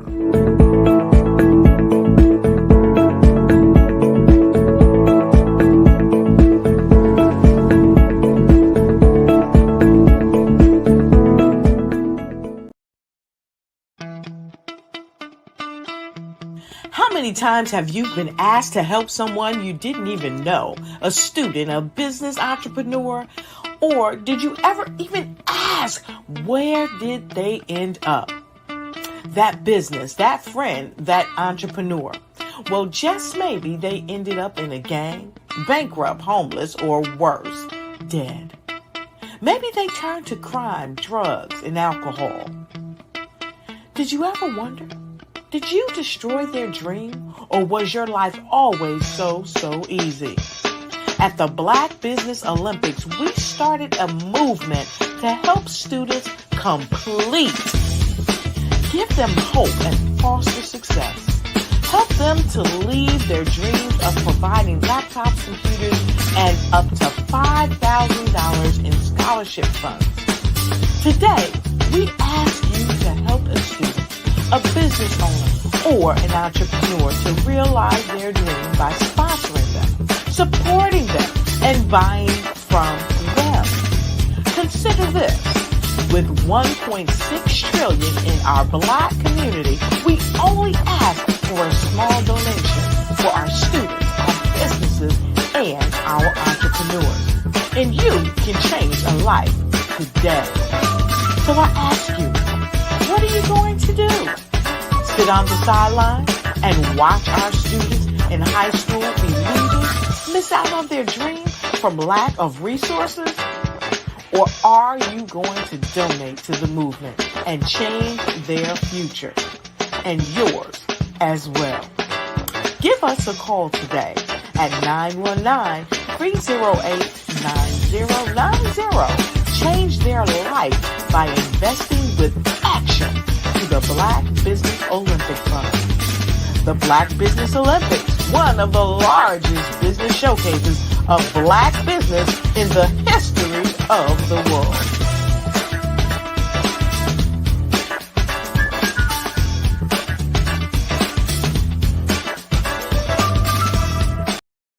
Ladies and gentlemen, and fellow professionals, please allow me to introduce myself. I am David Jones, the co-founder and CEO of the Hello LLC, where I am passionately dedicated to guiding individuals and businesses toward their own return on time investment. Time is my only competition. With over 20 years of experience as a corporate C-level executive, I bring a wealth of knowledge and expertise to the Hello LLC. My career journey has been marked by a relentless pursuit of excellence in marketing, strategy, and business management leadership. I have had the privilege of working with renowned Fortune 500 companies such as Xerox, American Airlines, Hilton, and Geico. However, what truly drives me is the transformational work we do at the Hello LLC. We are pioneering a new approach to business in the metaverse, where we empower businesses and individuals to build strong foundations, automate their processes and systems, while thriving in the ever-evolving digital landscape. More than just a 3D digital marketing agency, the Hello LLC is truly a community built on love, kindness, and integrity. We want more for you than from you. As I often say, collaboration is the new competition. In an era where time is the most precious commodity, I am here to guide you toward your own return on time investment, because if time was sold in stores, it would be sold out. With a deep commitment to excellence and a strong belief in the power of community, I don't just lead a company, I lead a movement into the future of business. Ladies and gentlemen, it is both an honor and a pleasure to be your guide on this remarkable journey. I am David Jones, and together, we will embrace a future marked by success, collaboration, and the transformative work we do at the Hello LLC. Hello stands for helping everyone live life optimally. So, let's make that pivot together and start living life optimally today. Hey,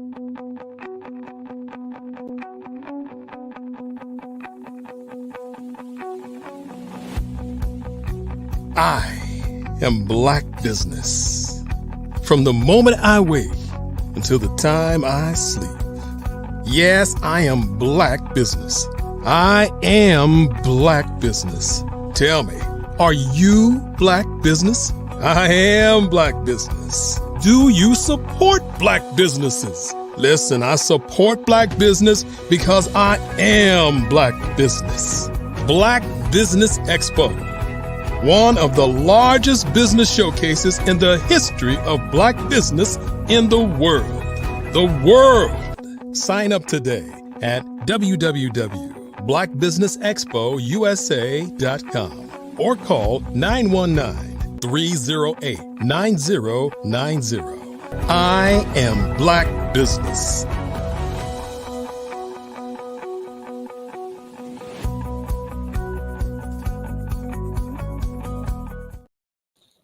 Good morning, business owners, entrepreneurs, thought leaders, and corporations. Welcome to the Black Business Network. My name is Cordelia Gaffar, and I'm your business moderator for this morning on the Black Business Network. The Black Business Network is a 24-hour network showcasing Black businesses, business owners, entrepreneurs, and thought leaders worldwide. We have speakers from North Carolina, London, Singapore, Africa, Japan, and cities all over the United States. The Black Business Network is a global community sharing its business knowledge to empower, inspire, and educate businesses about business. Now, our next keynote speaker will be speaking on fundraising readiness. Dr. Barbara Wright is a certified dream builder. She is the founder of Certified Dream Builder Incorporated, a development consultant at Wright Partners Group, LLC, and president at Certified Dream Builders University.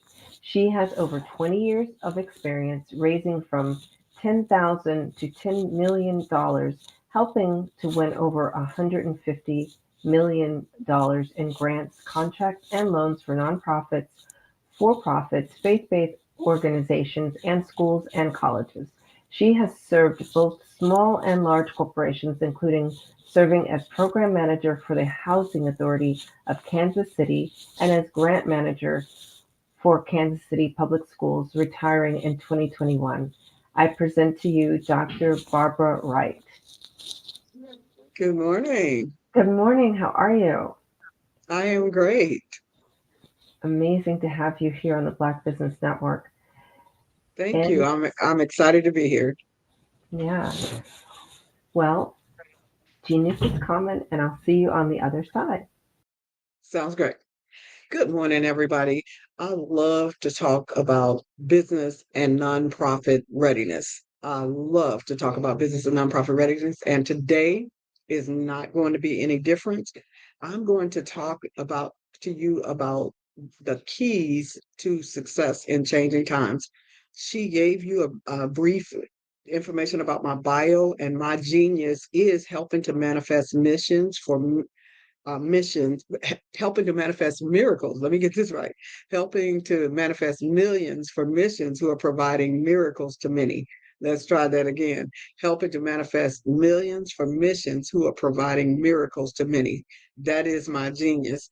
I am a grant writer, teacher, and speaker where I try to disrupt status quo thinking, because some of the things that gotten us into trouble today is not thinking right. Sometimes our thinking is just off, and we're thinking that things are one way and things are actually another way. So it's important for us to disrupt that status quo thinking that we have developed, and to make sure that we are ready for these changing times. And so that's what I want to discuss with you in the readiness today, is getting your for-profit or nonprofit ready. Just how do you do that?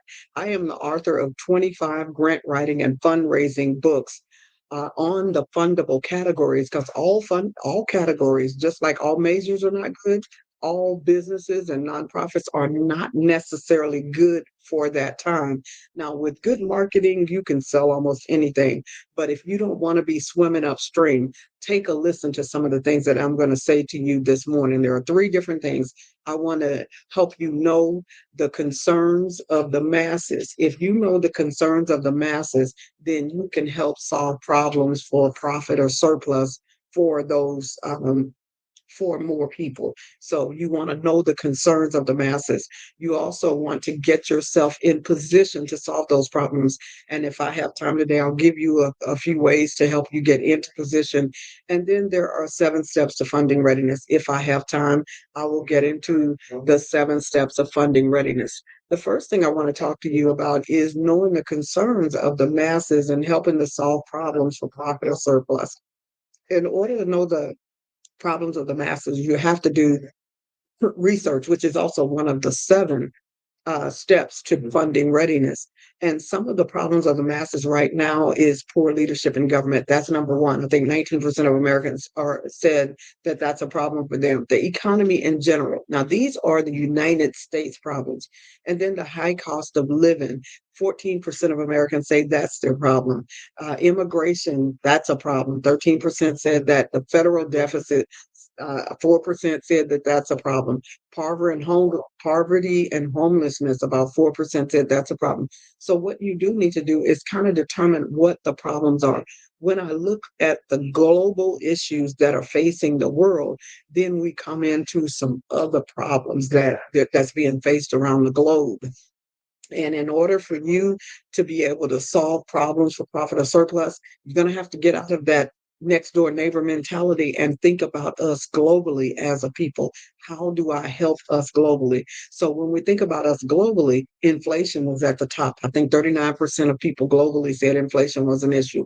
Poverty and inequality, that's number 2. So if you can really think outside the box, this begins to tell you, okay, what business or nonprofit should I be starting? If inflation is a big deal, if poverty and inequality is a big deal, should I be doing something on equity? Should I be doing something on bridging the gaps in equity?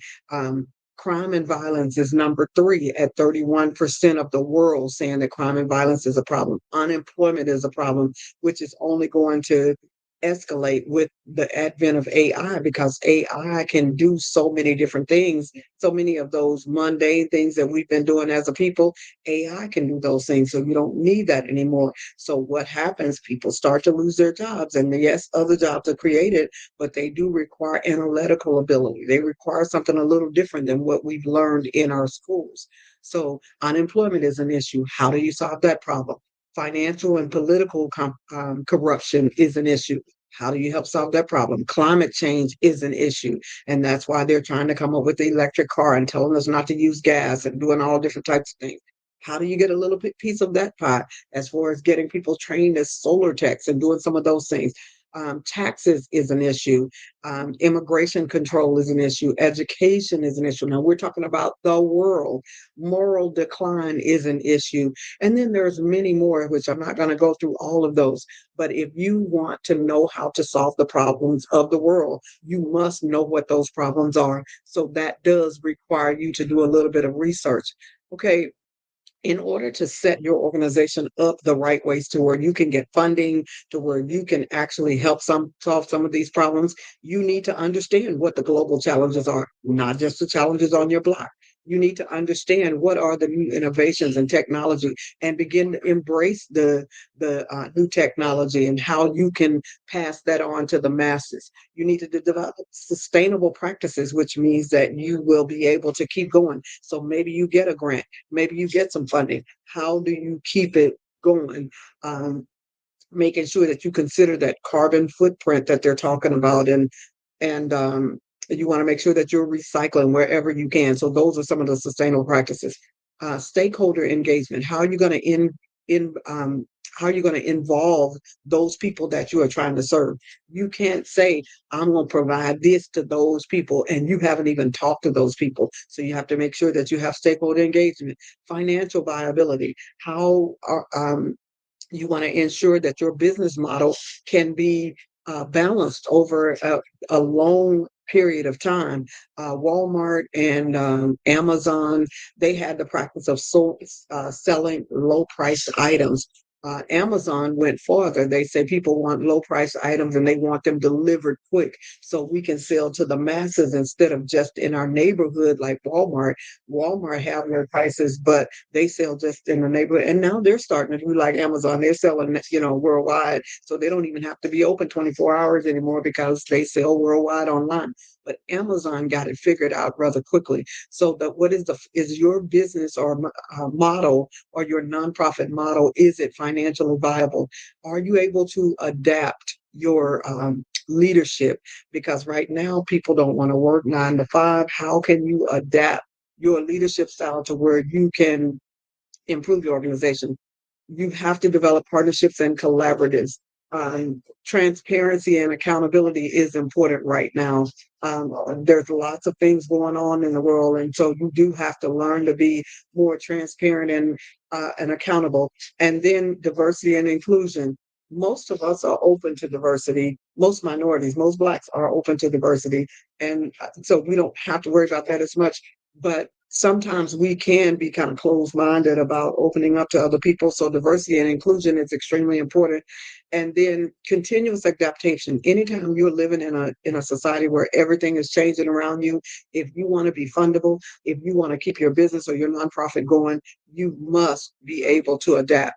Okay, so what are the 7 steps to getting ready for funding in changing times, knowing that we've got all of these issues that we are looking at? How do you get yourself ready?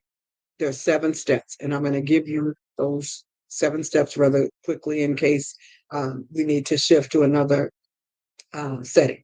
Okay, so the 7 steps for grant writing and fund development. Number 1, you want to do research like what I just gave you. Whenever you are writing a grant or whenever you're writing a business plan, you're trying to get funding, you want to research to make sure that everything that you're saying can be sustained through statistics. Is what you're trying to do something that the masses would want done?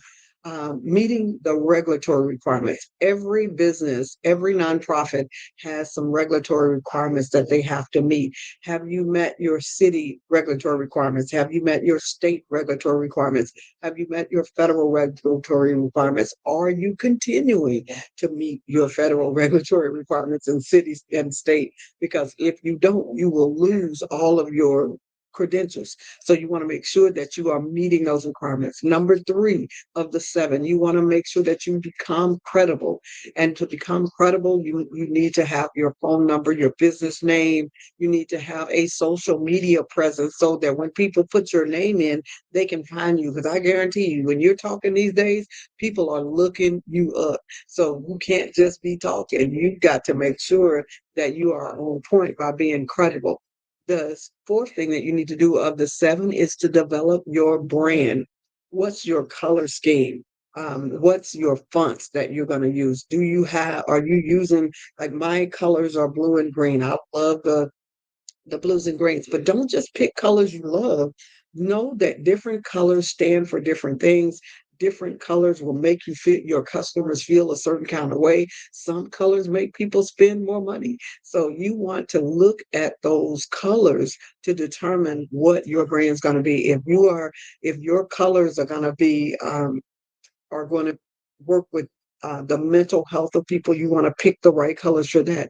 If you are a for-profit business and you're interested in selling to the masses, you want to pick colors for that. So your brand is extremely important. And that means that you need your case statement. Your case statement is your mission, vision, and value statement. What are you doing now? Is your mission? What is it going to look like when your organization is grown? And your values is, how do you feel? How do you treat your customers? What do you want to be known for? That's how you build your brand. And then you want to, number 5, develop the right partnerships. Who's going to be in the partnerships that you are developing? Your partners may be nonprofits, for-profits, government and community agencies, faith-based organizations, and in schools. So you definitely need those 5 types of partners in your partnership. Who are those people? Some of us want to go get our cousin Nook and Ray and them. They're going to be our partners because we're going to keep this thing close to us. We're only going to do, no. You have to expand, become partners with the housing authority, become partners with the hospital, become partners. And you may think because I'm Black, nobody's going to partner with me. That is not true, because remember, you are solving problems for profit or surplus. And if you know what those problems are, and you are able to help solve those problems, people are going to want to partner with you. People don't want to partner with you when you're raggedy and you don't have your finances together and you have not created my next area, which is your budgets. You must develop your budgets, and you need 3 types of budgets, not just 2. You need 3 types. So the first type of budget you need is your operating budget. What does it cost you to operate your organization for the full year, January through December? If and we're not talking, well, I don't need no pay, and all my friends have volunteered. People are not gonna volunteer forever. People need to be paid. So what is your salary? And you can't just go up there pulling salaries from the sky. No, you cannot pull salaries from the sky. Your salary has to come from market salaries. What is the market salary for the position that you're going to title yourself for your area? And that's the salary that you're going to put in there. And you're also going to put fringe benefits, because don't you want health insurance?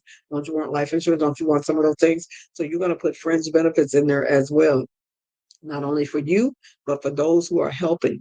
And some of the positions that you need to fund is your project director's position. You need to fund your project coordinator position. You need to fund your project data position. All of these positions need to be funded in your budget. So you want to make sure that you are ready for that. So you create your budget. So yes, your budget may be $1 million, or your budget may be $500,000, or your budget may be $100 million, or your budget may be billions of dollars. I was on a call with Mark Zuckerberg a few weeks ago when we did the quarterly call for the stock dividend returns and the quarterly report, and all they talked in was billions. I had on a headset and let my husband listen to the other headset, and we said, they only talking billions. I know some of you guys are dealing with $1 billion budgets, but whatever your budget is if your budget is 100,000 to 100 million or 100 billion, you want to make sure that you are developing that operating budget, which is what it's going to cost you to operate from January to December. And then the second budget that you want is your program budget. That is the budget that you are developing for this particular activity or event, whatever that is. And then the third budget that you're going to develop is your strategic planning budget. That strategic planning budget is a 5-year projection as to what it's going to cost you to do what it is that you want to do. So those are the 3 budgets that you need. And number 7, for the 7 steps of getting yourself ready to do whatever it is that you need to do, is to prepare yourself to train your people. Now, if you have done these 6 steps that I named earlier, if you are already aware of what problem you are trying to solve and who your target audience is, then that shouldn't be much of a problem. But just in case you don't know, number 1, researching to make sure that you are credible and that the information that you are providing is substantiated by fact. Meeting regulatory requirements, as I said earlier, becoming credible. These are some of the things that you're going to talk to your staff about and your partners about, developing that brand so that they know where your social media is. So they're helping you to spread the word about your social media, that you develop the right partnerships. So your all of your team know who your partners are, and they know the ones that you're lacking so that they can help you develop those partnerships. And your budget. Your team needs to understand your budget and how things work. They don't need to see $1 million come in and think you're going to be able to put $1 million in your pocket. It does not work like that.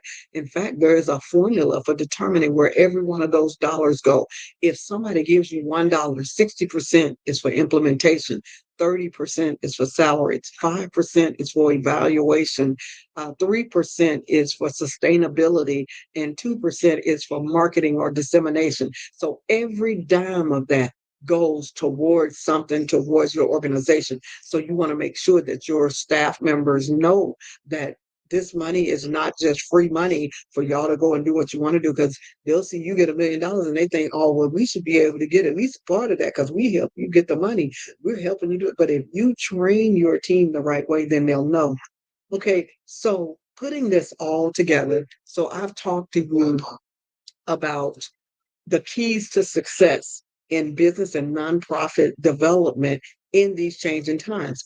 The first thing you want to know the concerns of the masses and how to solve their problems for profit or surplus. You want to know how you can get what the problems are to solve. What are the problems? That's through research. I gave you some of those problems when we started. And then I gave you the 7 steps of readiness. The last little bonus that I'm going to give you is you need to be able to say what your 10-second elevator speech is. As I said earlier, mine is helping to manifest millions for missions who are providing miracles to many. That is my 10-second elevator speech. That's my 5 W's. I can basically give you my whole 5 W's out of that. So you're going to have to come up with your 5 W's. Who are you? Who are you serving? Who's your target market? What are you providing? What is it going to cost you to provide it? When are you providing it?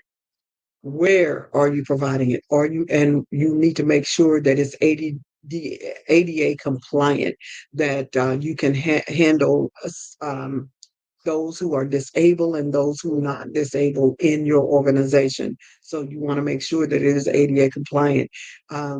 So where are you going to locate? You just can't find a nice cheap building and this is what I'm going to do, but you got to climb up a ladder to get in the door. And so you can't get in wheelchairs. So you have to think about that. And then your why are you going to do it? And that's a big question. Why is always covered by your statistics. So that's it this morning.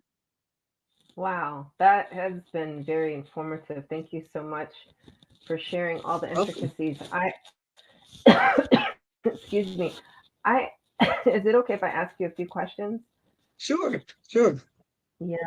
I'm wondering, like, for small companies that may not have a budget for a grant writer, like what are the qualifications to become a grant writer, or what could they do to start writing their own grants? What a person needs to do to start writing their own grants are those 7 steps that I just gave. They just need to research for their organization.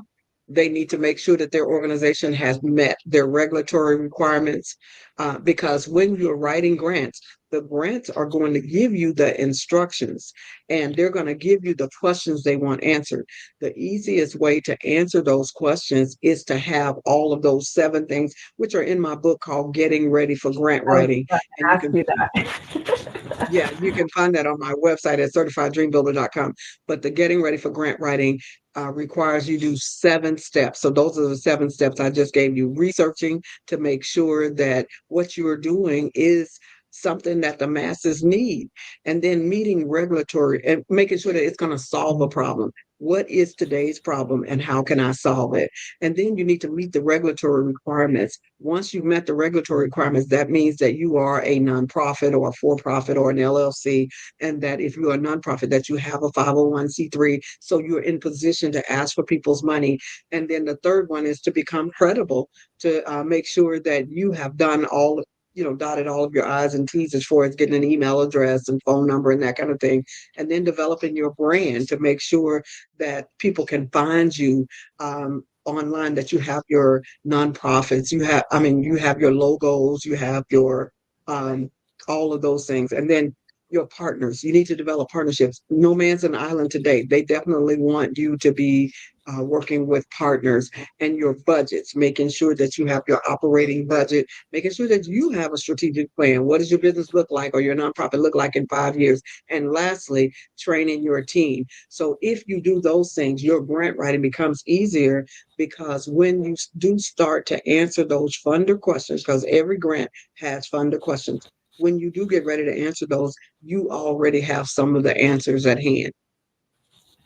Yeah, I can see that. And so what how did you decide to get into grant writing? I know that your 10-second, you want to help, your mission is to help.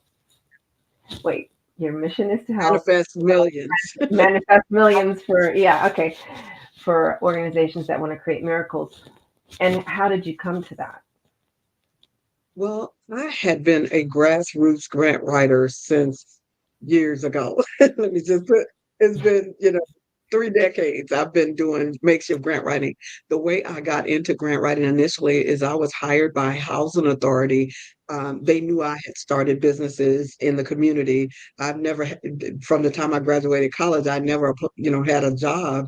I started a business right out of college. And so they knew I had had several businesses. So they hired me to come down and set up a program for them. And so I went down and set up an entrepreneurship program, but then I realized there was no money to do this. They just wanted me to come. So I get down there with no money and I'm like, this is not going to work. I've got 5 family developments that I'm responsible for, 756 youth, and then all of their families. So I had to go find the money. So that's what made me take what I had been born with, writing reps and rhymes and songs and plays and all of this, and turn that into a proposal, and then started asking for other people to give money. Now, over the years, I have gotten better at developing those proposals. In fact, I took the information that was here and put it into an app. So I do have a budget building app for nonprofits, and I have a grant writing app. The unfortunate part is right after I put the grant writing app out, AI came out, and I thought, oh my God, that's over. But it turns out that my app provides a template that becomes great prompts for AI. But that's how I actually got started. Is I went to Housing Authority with everything that I needed, and I was able to go around to the community. What people don't realize is a lot of people have already gotten grants, but they're not able to meet their deliverables because they didn't think about this, that, or the other. So sometimes you may not even get your own grant. You may become a benefactor of somebody else's grant because you can go in and provide the programs, products, and services that they said they were going to provide and didn't realize it was going to be harder than they thought. And so that's kind of what I did at Housing Authority. I had the people, I had their statistics, I had all of that. People were looking for partners, so we became a great partner. Later on, I taught for 14 years business education. During that time, I was writing grants to help do programs for those students that I taught. And I wrote grants for my businesses and to help get the businesses funded. But on another day, I talk about the pestle analysis. A lot of times when you open a business, the way your business is successful is that you opened it when it was politically acceptable to do it. So I opened one of my businesses was childcare. I opened it when the Clintons were in office, and Mrs. Clinton was a proponent of it takes a village to raise a child. So therefore, there was plenty of grant money for that because I just happened to be blessed to open it at the right season. Now, for childcare centers, we're back there now because they're putting money into childcare again. But at that time, they were definitely pouring money. Money was pouring. So what you want to do is if you really want your business or nonprofit successful, you want to be where the money is pouring.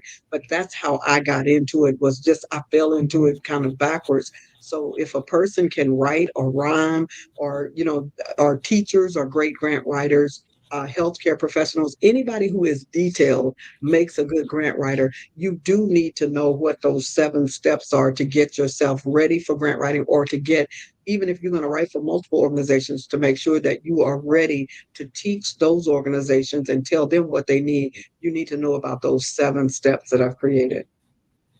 So I'm curious, you have 2 resources that people can get easy access to, right? Your app. What's the name of the app again? 1 hour to funds and 1 hour to grants. And that's the digit 1 and the digit 2.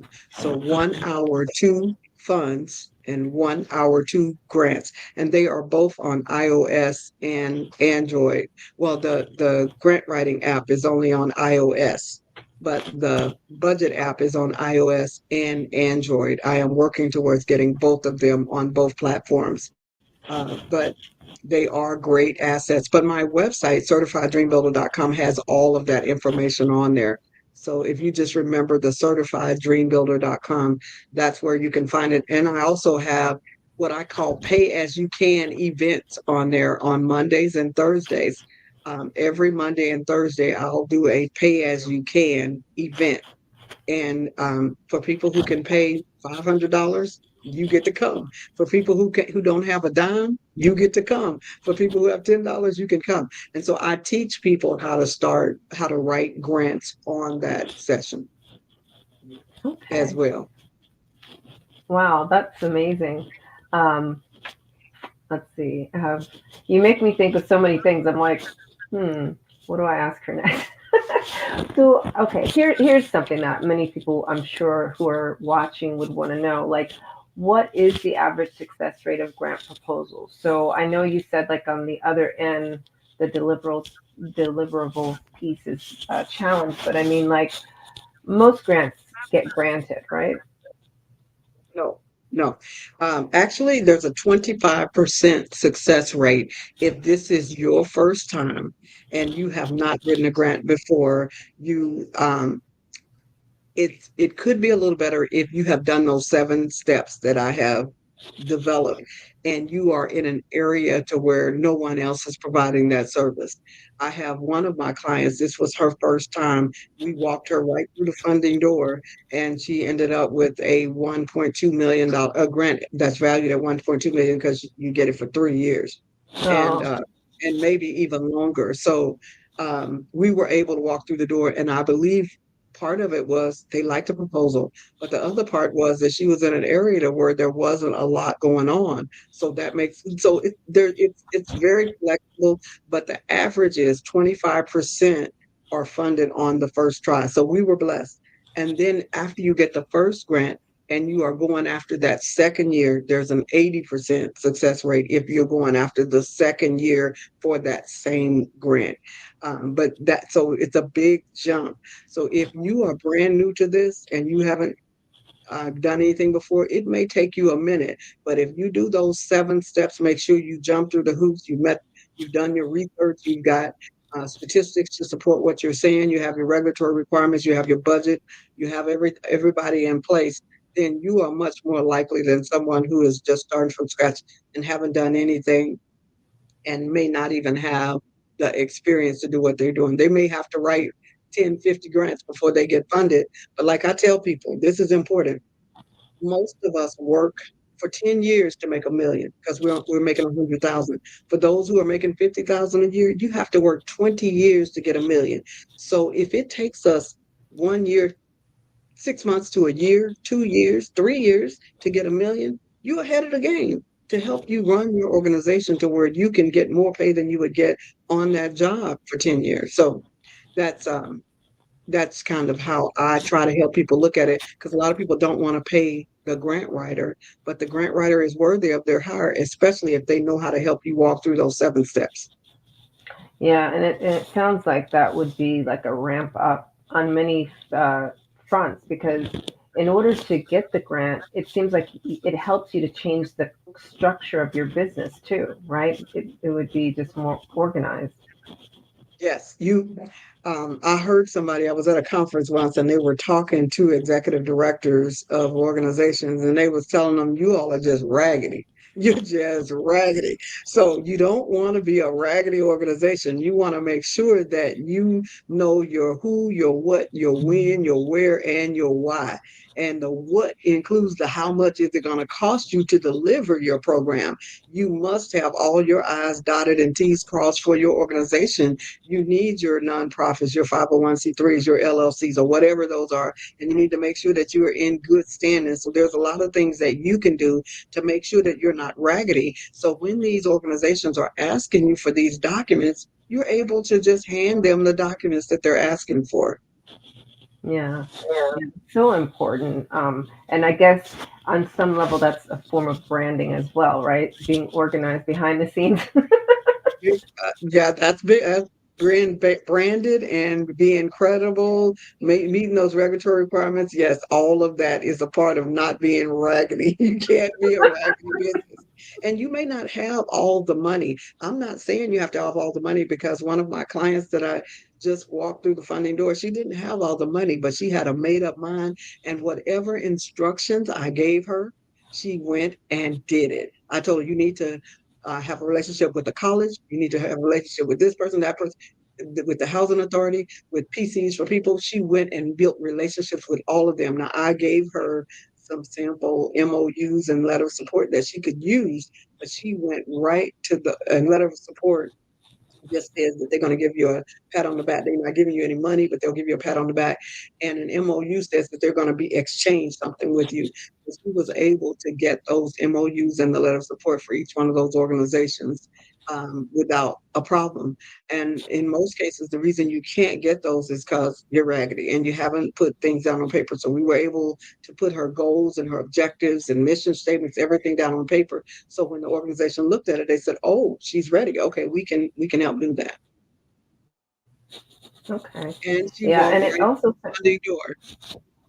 Yep, of course. And it also sounds like she was coachable, because sometimes, you know, Oh people. my gosh. Girl, you said it. That ain't nothing but a word. That's exactly right. She was coachable because it is very difficult when I get people that are not coachable, even though their organizations should be a lot further along, they're not because it may take them too long to get the job done. So we don't get the grant off in time because they did not do the things that they needed to do, or they're trying to do it at the 99th hour.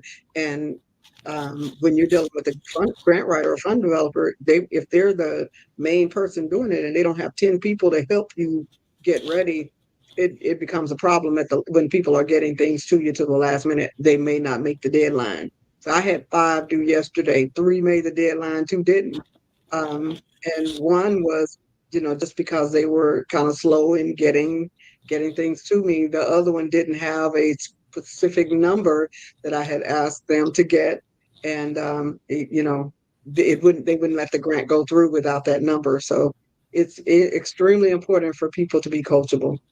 Yeah. Yeah. So I love everything that you're sharing, because it's like, now we know, like, you know, for all the people listening that are like, how come I just never got my grant? It's like, well, perhaps you have a structural change in order. Perhaps you're not coachable.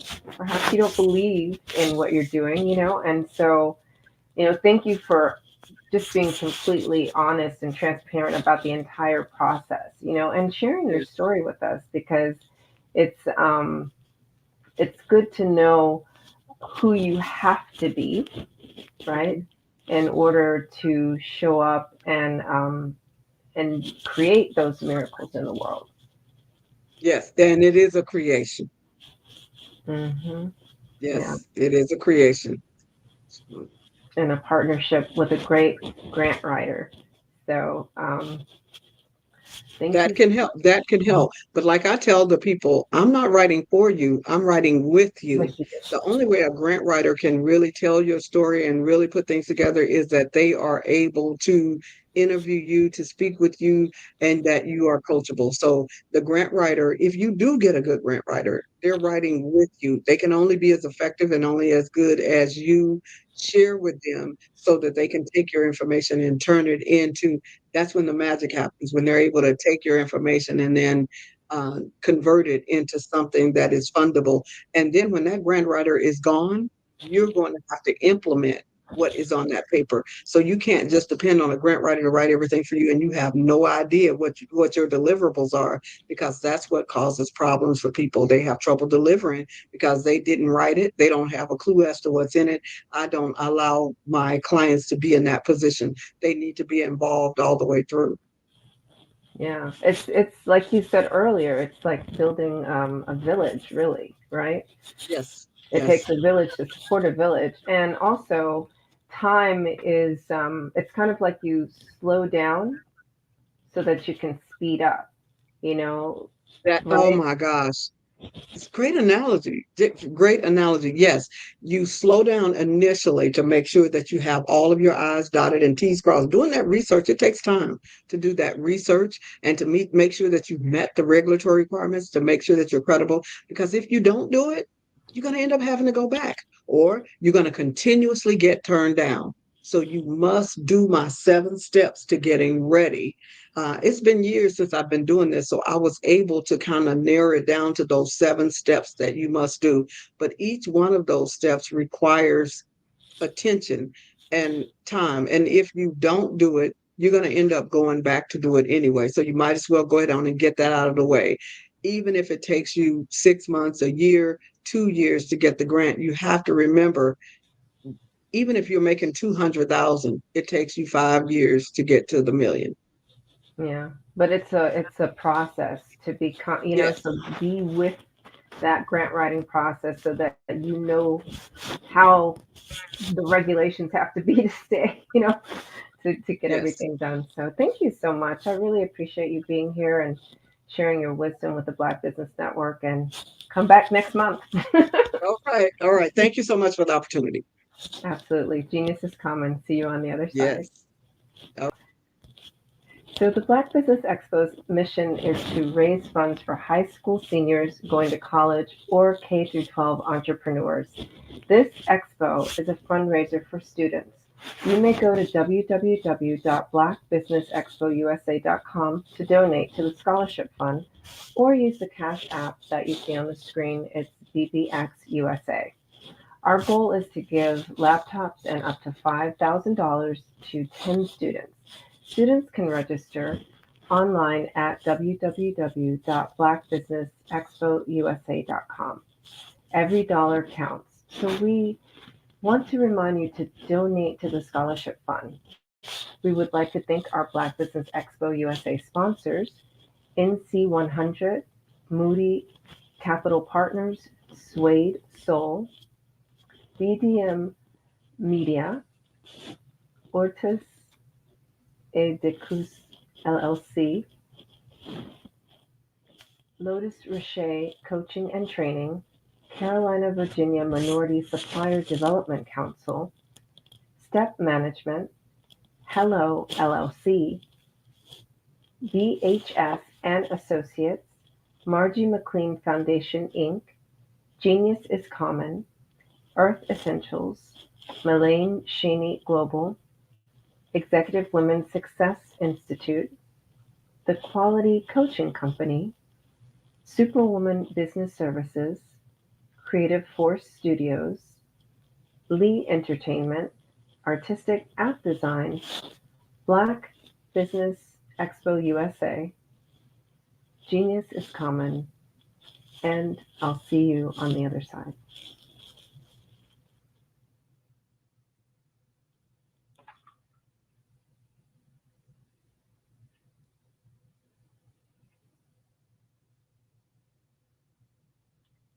Genius is common, and I'll see you on the other side.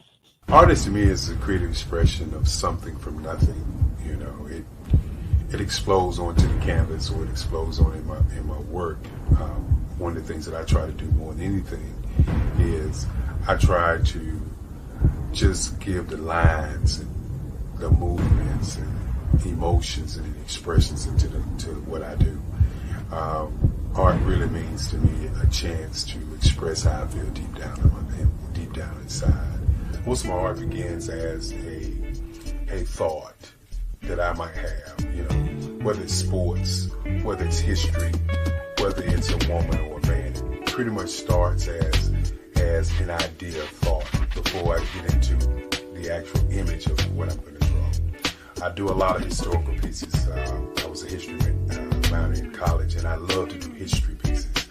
And a lot of times I'm thinking about history, and then I try to make that history impact you as you look at it. That's one of the reasons I do pictures so large. People ask me, why do I do the pictures so big? And I tell them, I want the piece to impact them as they're looking at it, to kind of dominate their space. And most of my pieces I try to do off page. I don't try to do anything that's going to be in those four corners or in a square. And I want your imagination to be a part of the piece that you're looking at.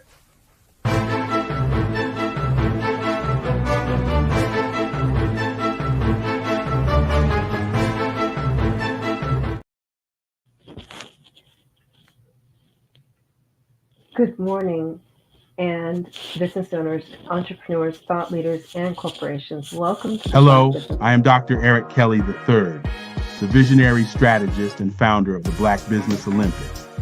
I invite you to showcase your Black-owned businesses on the Black Business Network global stage. The Black Business Olympics is a global Black Business Network platform that propels Black-owned businesses into the international spotlight. By showcasing your business on the Black Business Olympics platform, you can reach a worldwide audience of potential customers, partners, and investors. You can also establish yourself as a thought leader and expert in your field, attract lucrative partnerships, and more speaking engagements. In addition, the Black Business Olympics platform provides a valuable opportunity to connect and collaborate with like-minded entrepreneurs and business professionals from around the world.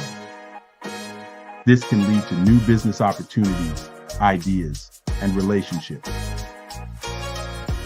Finally, by sharing your story and expertise on the Black Business Olympics platform, you can inspire and empower others. This is a powerful way to make a positive impact on the world and leave a lasting legacy. If you are a Black-owned business owner, I encourage you to seize the opportunity to showcase your business on the Black Business Olympics platform. It is a once-in-a-lifetime opportunity to make an indelible mark on the world. Be one of the 1,000 visionary entrepreneurs who are changing students' lives, shaping industries, and leaving an unforgettable legacy for their families. Unleash your voice on our global stage and watch your business thrive. Black Business Olympics is one of the largest Black business showcases in the history of Black business in the world. Yes, the entire world. Just give me a call today at 919-308-9090.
Dr. Eric Kelly III and a host of phenomenal speakers from all around the globe for this 7-day virtual event that you don't want to miss. The mission of the Black Business Expo is to raise scholarship money from kids all the way from high school, all the way from college. The Black Business Olympics is one of the largest Black business showcases in the world. It is an opportunity for businesses and companies to showcase their businesses globally. We are going to be giving away laptops up to $5,000 away to students. Again, I'm Olivia Appleberry, the founder of 2 Cents Finance and one of the speakers for the expo. I am so excited to see you there. For more info, go to www.blackbusinessexpousa.com or call 919-308-9090 and hope to see you there. I am Black business. From the moment I wake until the time I sleep. Yes, I am Black business. I am Black business. Tell me, are you Black business? I am Black business. Do you support Black businesses? Listen, I support Black business because I am Black business. Black Business Expo, one of the largest business showcases in the history of Black business in the world. The world! Sign up today at www.blackbusinessexpousa.com or call 919-308-9090. I am Black business. I am Black business. From the moment I wake until the time I sleep, I am Black business. I am Black business. Are you Black business? I am Black business. Do you support Black businesses? I support Black business because I am Black business. Black Business Expo, one of the largest business showcases in the history of Black America in North Carolina. Join Dr. Eric Kelly III and a host of phenomenal speakers from all around the globe for this 7-day virtual event that you don't want to miss. The mission of the Black Business Expo is to raise scholarship money from kids all the way from high school, all the way from college. The Black Business Olympics is one of the largest Black business showcases in the world. It is an opportunity for businesses and companies to showcase their businesses globally. We are going to be giving away laptops up to $5,000 away to students. Again, I'm Olivia Appleberry, the founder of 2 Cents Finance and one of the speakers for the expo. I am so excited to see you there. For more info, go to www.blackbusinessexpousa.com or call 919-308-9090 and hope to see you there. I am Black business. From the moment I wake until the time I sleep. Yes, I am Black business. I am Black business. Tell me, are you Black business? I am Black business. Do you support Black businesses? Listen, I support Black business because I am Black business. Black Business Expo, one of the largest business showcases in the history of Black business in the world.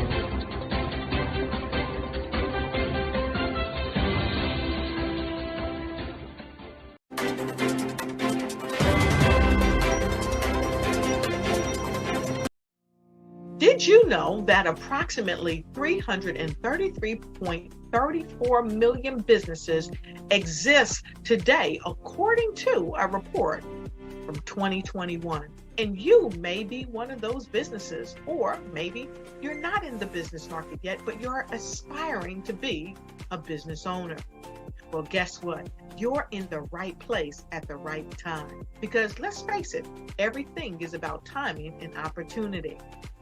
Hi, my name is Dr. Lotus Richey, and I'm the CEO and founder of the Lotus Richey Coaching and Consulting LLC, along with the Lotus Richey Ignite Show. 15 minutes of success with Dr. Lotus Richey, as well as books to boom your business and bring who you are. And today, I want to bring this amazing message to you about the Black Business Network and the Black Business Olympics. See, the Black Business Network and the Black Business Olympics is designed to help people just like you, that's right, that look like me, to take their business to the next level. Not just in your front yard or your backyard, but globally. The Black Business Network and Black Business Olympics is designed not to just help you survive, but to help you thrive. So join us today as we come together with businesses all around the world to support our students, our children, our young teens, our young entrepreneurs. What we do is we come together to help raise funds for students who are aspiring to be business entrepreneurs, who are aspiring and who are thriving in college. We endow them with a wonderful opportunity to gain scholarship of either a laptop or several thousands of dollars. And we invite you to help be a contributor to this amazing opportunity.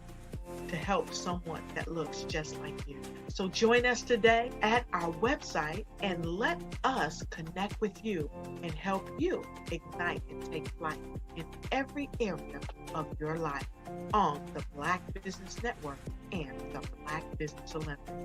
I'll see you on the other side.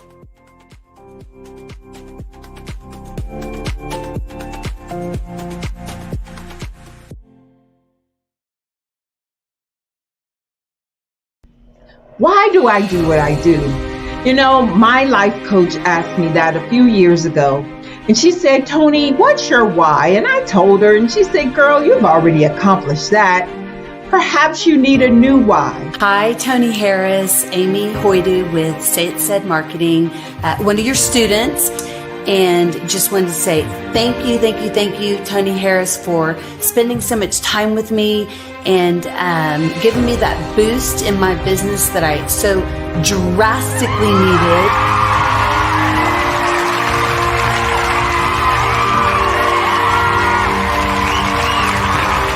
My why is to touch, move, and inspire my clients to take drastic steps to be better than they were before they met me. I'm a resource. I'm a connector.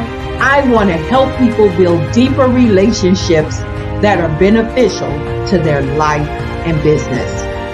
That's what I do best. So, first thing you got to do is show up.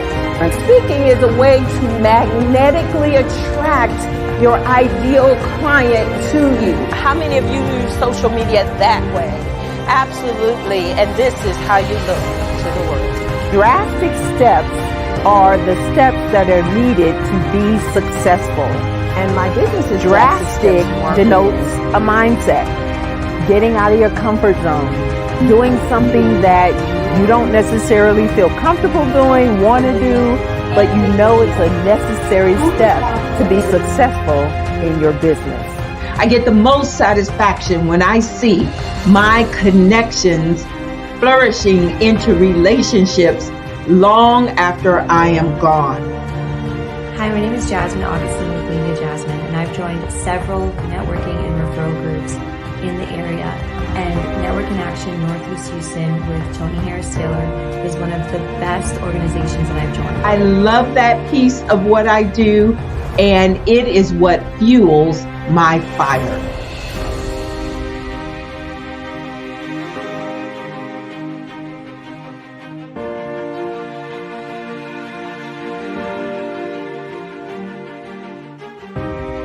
My name is Tony Harris Taylor, saying take a drastic step today for a fantastic tomorrow.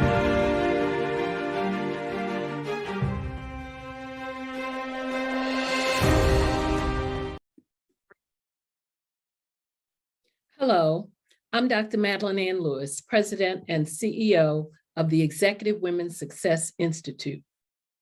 And my genius is helping women accelerate the path to success.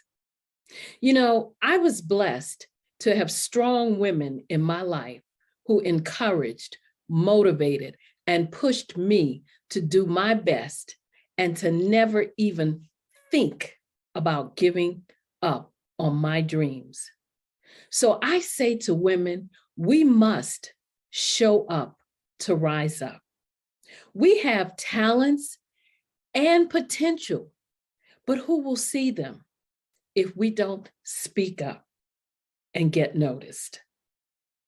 I know that women are a tremendous resource on this planet, and there is nothing more fulfilling than helping a woman tap into her full potential. I do this because I want to be a part of helping as many women as I can to show up, to rise up. I do this because genius is common. I'm Kennedy Harris. My genius is being an entrepreneur. I'm the CEO of K-Lock, a company where I develop my very own line of kids supplements. I currently market my multivitamin for kids to help combat weak immunity. During the pandemic, research has shown that having a strong immune system is key to fighting off disease. My vitamins are for kids, but adults can benefit from them as well. I'm adding a proprietary blend to my supplement line. I want to create my own blend so that I have a competitive edge in the marketplace. Staying healthy is important to me so that we live longer and have healthier lives. My website is klockproducts.com. That is Klock. Genius is common.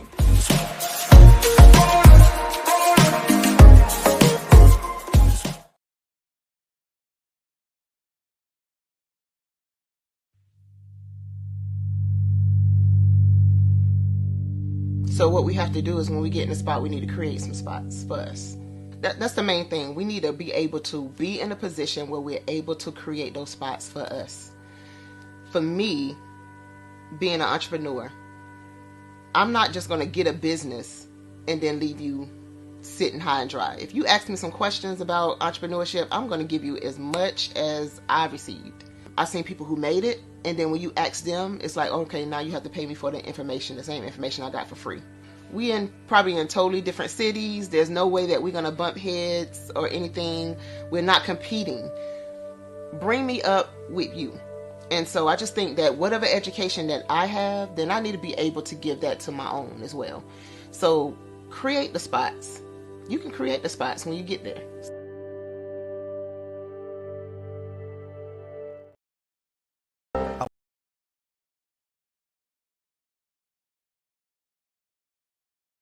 I was born in a little village on the island of Haiti. Many deadly diseases pounded me. It is as if they were on a mission to end my existence on this earth. I refused to give up. In 1983, I left Haiti and came to the United States of America. And I came with $5, 2 shirts. I didn't speak any English. I came to Atlanta. I got a job. I was a doorman. I was a doorman with a dream. What I used to come on stage. I'd rehearse this moment that I'm standing in front of you. That's the power of a dream. Maybe today is the day you begin acting as if you already have it. And then step out with full force. Take a risk. No condition is permanent. Don't let your situation distract you. You are chosen. You are called. You are born for a purpose in this life.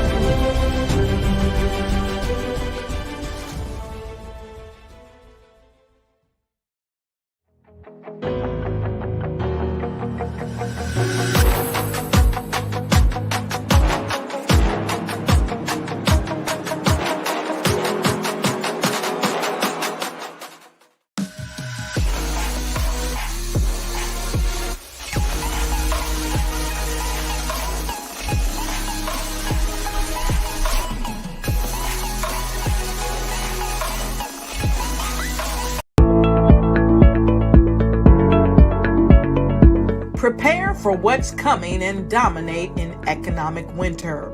Stand strong and thrive by showcasing your great products and services globally through the Black Business Network and Black Business Olympics. The Black Business Network has showcased over 2,000 companies with over $7 billion in sales each year. Over 10 million attendees have viewed the rebroadcast each month. Through the Black Business Olympics, unique styles of business training and mentoring are turning students into business owners and entrepreneurial warriors who will dominate in any economy. Gain the ultimate advantage of the Black Business Olympics, 7 days of unbelievable topics and speakers speaking around the globe. Donate your time and experience to provide expertise and scholarships to students worldwide and change the world. Now, more than ever, new insights, tools, strategies, and capabilities are needed. This is your chance for a major presentation to the world. Fill out the form and join the more than 2,000 speakers who have presented to over 200 countries. Join the Black Business Network streaming live into the Metaverse, STEM City, Black Multiverse Enterprises, Hulu, Amazon, YouTube, iHeartRadio, Apple, Facebook, LinkedIn, Pod TV, IBM TV, Spotify, and Google Podcasts. Sign up today. Spaces are limited, and we will see you there.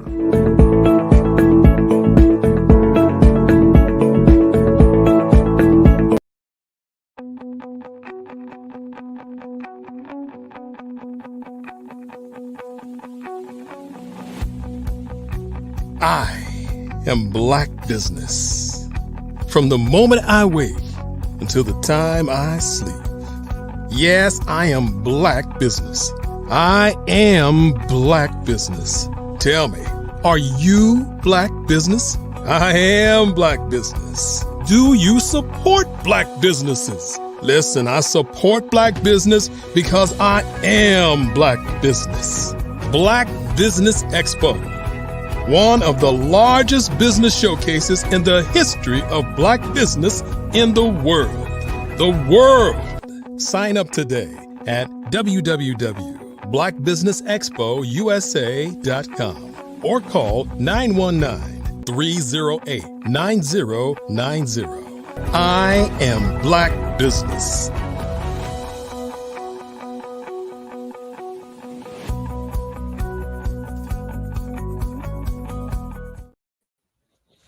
Good morning, business owners, entrepreneurs, thought leaders, and corporations. Welcome to the Black Business Network. My name is Cordelia Gaffar, and I'm your business moderator for this morning on the Black Business Network. The Black Business Network is a 24-hour network showcasing Black businesses, business owners, entrepreneurs, and thought leaders worldwide. We have speakers from North Carolina, then Singapore, Africa, Japan, and cities all over the United States. The Black Business Network is a global community sharing its business knowledge to empower, inspire, and educate businesses about business. Our next speaker is Remy Jules. He's a passionate advocate and subject matter expert for government through government programs, hailing from the vibrant city of Austin, Texas. Born and raised in the heart of this eclectic city, Remy has developed a deep understanding of the unique challenges faced by individuals and families seeking affordable housing options. As a real estate investor, Remy has adopted a socially conscious approach, striving to create and maintain affordable housing options for individuals and families across Central Texas. Recognizing the critical role of government programs in addressing housing disparities, Remy became an influential advocate for affordable housing services at both the local and state levels. His expertise in navigating government policies and regulations has made him a sought-after voice in the field, influencing positive changes in housing policies and allocation of resources to benefit marginalized communities. Remy's dedication to housing advocacy and community-driven change has earned him recognition and accolades from various organizations and government entities. His impact on the housing sector continues to inspire others to follow his lead, working towards a more equitable and inclusive society.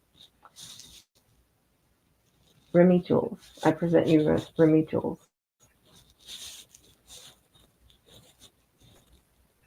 Hey, how you doing? Good morning, good afternoon, and good evening, everyone. So happy to be here. My name is Cordelia. Thank you so much for that opportunity to introduce me.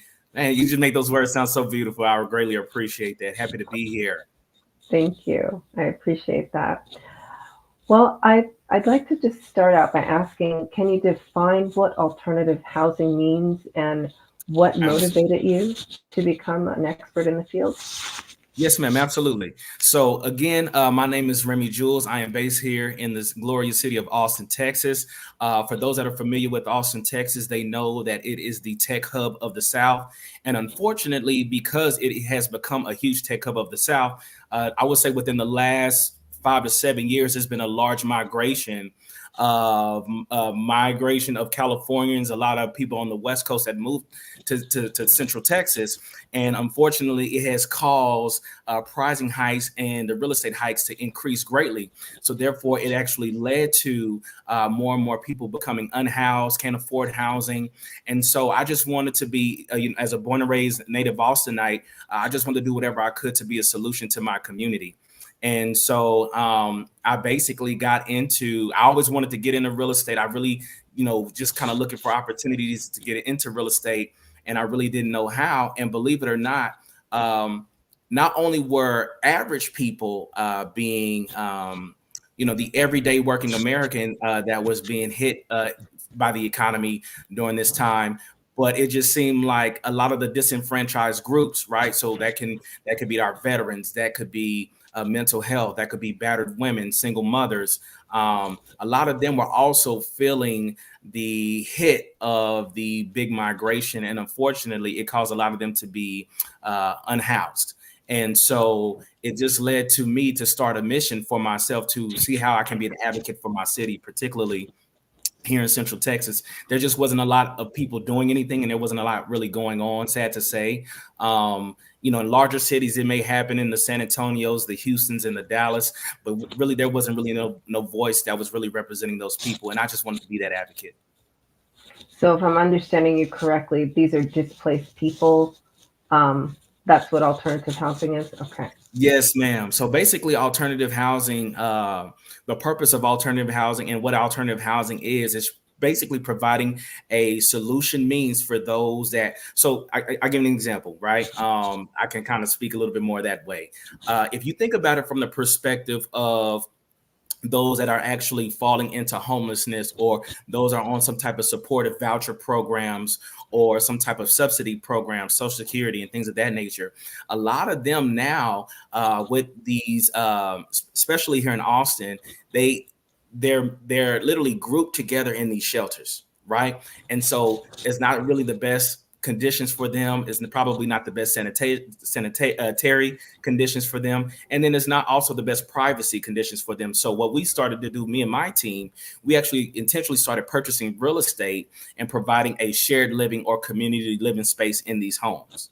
And that means whether if it's a 4-bedroom house, think about it like this. If it's a 4-bedroom house, then it could actually be either 2 beds to a room, or they can actually pay and afford their own bedroom at an affordable rate, $25 to $35 a day, in comparison to an Airbnb or a hotel that's asking for $400 to $500 per week. So we just want to provide an affordable means, and we were able to partner up with different city programs. So you got the Red Cross, you have Goodwill, you have. I'm also sit on the board for an organization. It's called Ending Community Homeless Coalition here in Central Texas.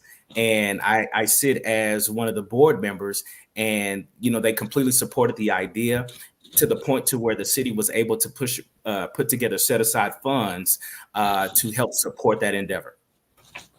Oh, okay. Wow.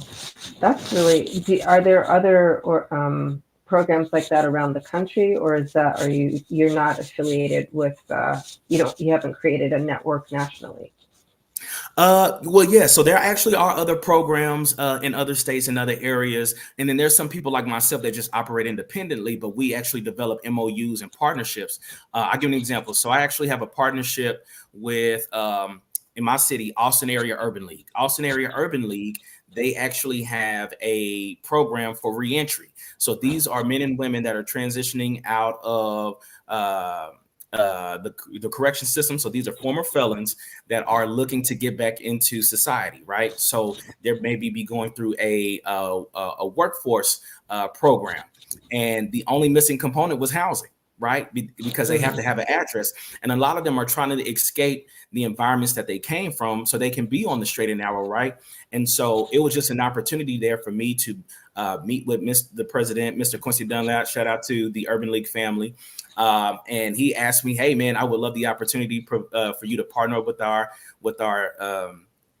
program and see how you can better serve these individuals. And sure enough, what they did was they covered 3 to 6 months for these individuals, which allowed them to not only go through the program where they got their OSHA permits and they got their forklift certifications. And guess what? Now they had second chance employment program. They were working with they got hired by a second chance employment program, which also gave them the work. So it literally covered the time frame from them to actually enter into the program, graduate from the program, so that way that they have activating income and active income as they were being housed.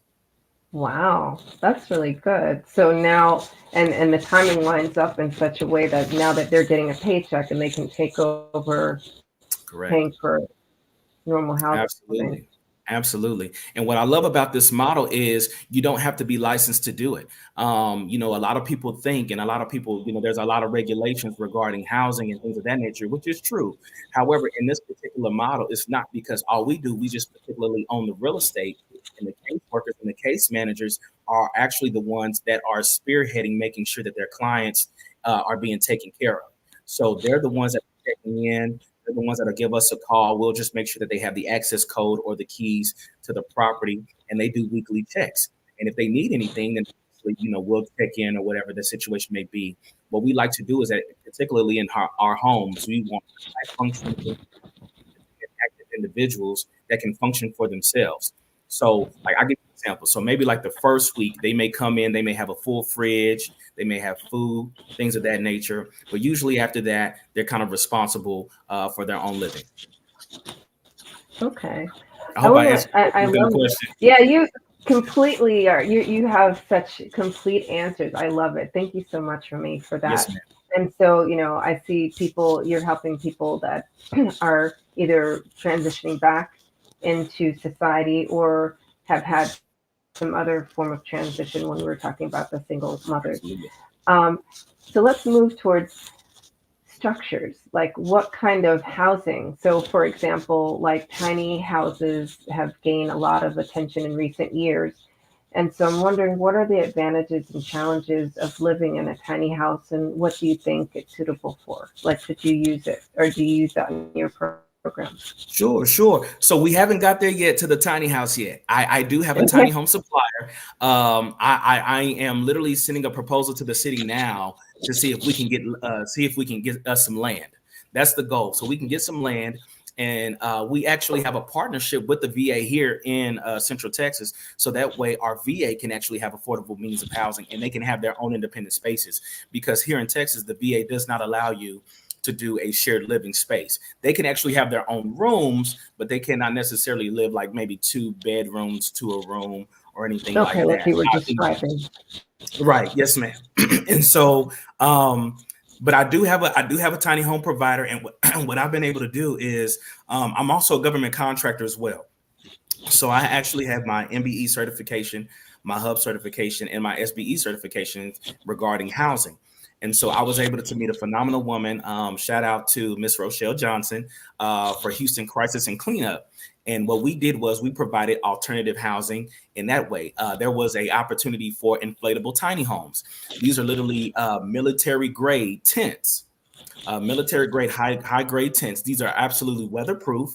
And what it did was, like, during hurricane season, for any reason, if there's bad winds going on, or if there's any issues with flooding and these people have to be displaced, well, guess what?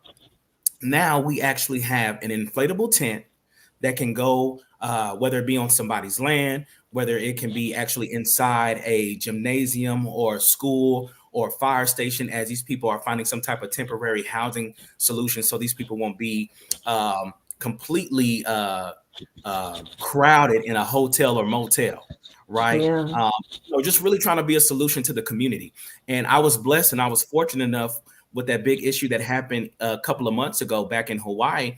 My team and I was actually able to send over 200 tents to now where they got affected by the fires. We worked with different ministries and different churches to where we was actually able to get them some inflatable tents.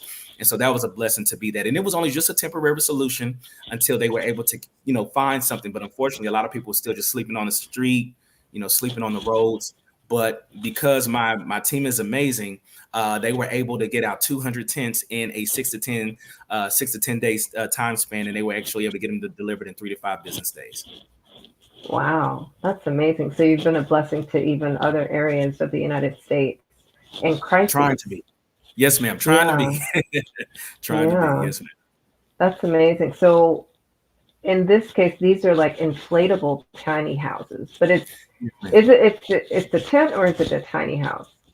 So the actual term is it's an inflatable tent. So if you think about it from I don't know how everybody is familiar with, but what really got big during the Airbnb era was called glamping, which means glamorous camping. And it's basically these really nice, large, I'm talking 12 by 12 inflatable military grade tents. And these are huge, massive tents. So I'll give an example. So one can actually fit anywhere between 4 to 8 people, and the other one can actually fit, our larger unit can actually fit anywhere between 8 to 12 people. And this particular tent, what it allowed people to do was it actually came with an inflatable mattress. And believe it or not, a lot of people don't know this, but they actually have created inflatable furniture. It actually had a inflatable couch. It sounds unbelievable, but it's actually true. Unfortunately, I'm not in a position to upload any photos, but I would gladly show you those receipts. But it was it was literally a military grade tent, and I was actually able to find a supplier out in Germany that was familiar with doing work with FEMA. And so when I told him that I was doing government work, he said, "Hey, let's expedite it. We can get them going." And luckily, obviously because of the funding and FEMA, they actually was able to cover all the costs. So it was great to get that to them. Yes, ma'am. So yes, military grade tents, inflatable tents, but we call them tiny homes only because they're shaped like a home. So they really have the same architecture and structure like a home. They have 4 to 6 windows on each side. You can actually zip the door open and you can actually zip the door closed. They actually have coverings, and it actually has a functioning opening, so that way if you wanted to bring in like some type of like electronic or solar heater or portable heater or cool or air condition, that way it can actually keep air circulating within the tent. Interesting. Well, on the same kind of topic, I'm wondering about, so there's another trend of converting non-traditional spaces into homes, like shipping containers or old warehouses. Tell me more about that. So my specialty specifically, so as you know, a lot of people are going into creative housing, right? So you're seeing people not only buy containers, they're buying they're going to Home Depot and buying those little I forgot what the term is. Yeah, they're buying those little they're buying those. And so people are really becoming creative. I mean, I've seen people buy school buses. I've seen people buy RVs and convert RVs. I mean, that's really a thing now. The people that me and my wife, that we purchased our house from, they literally wanted to sell their house so they can buy an RV. They want to put 2 RVs together and convert it, right?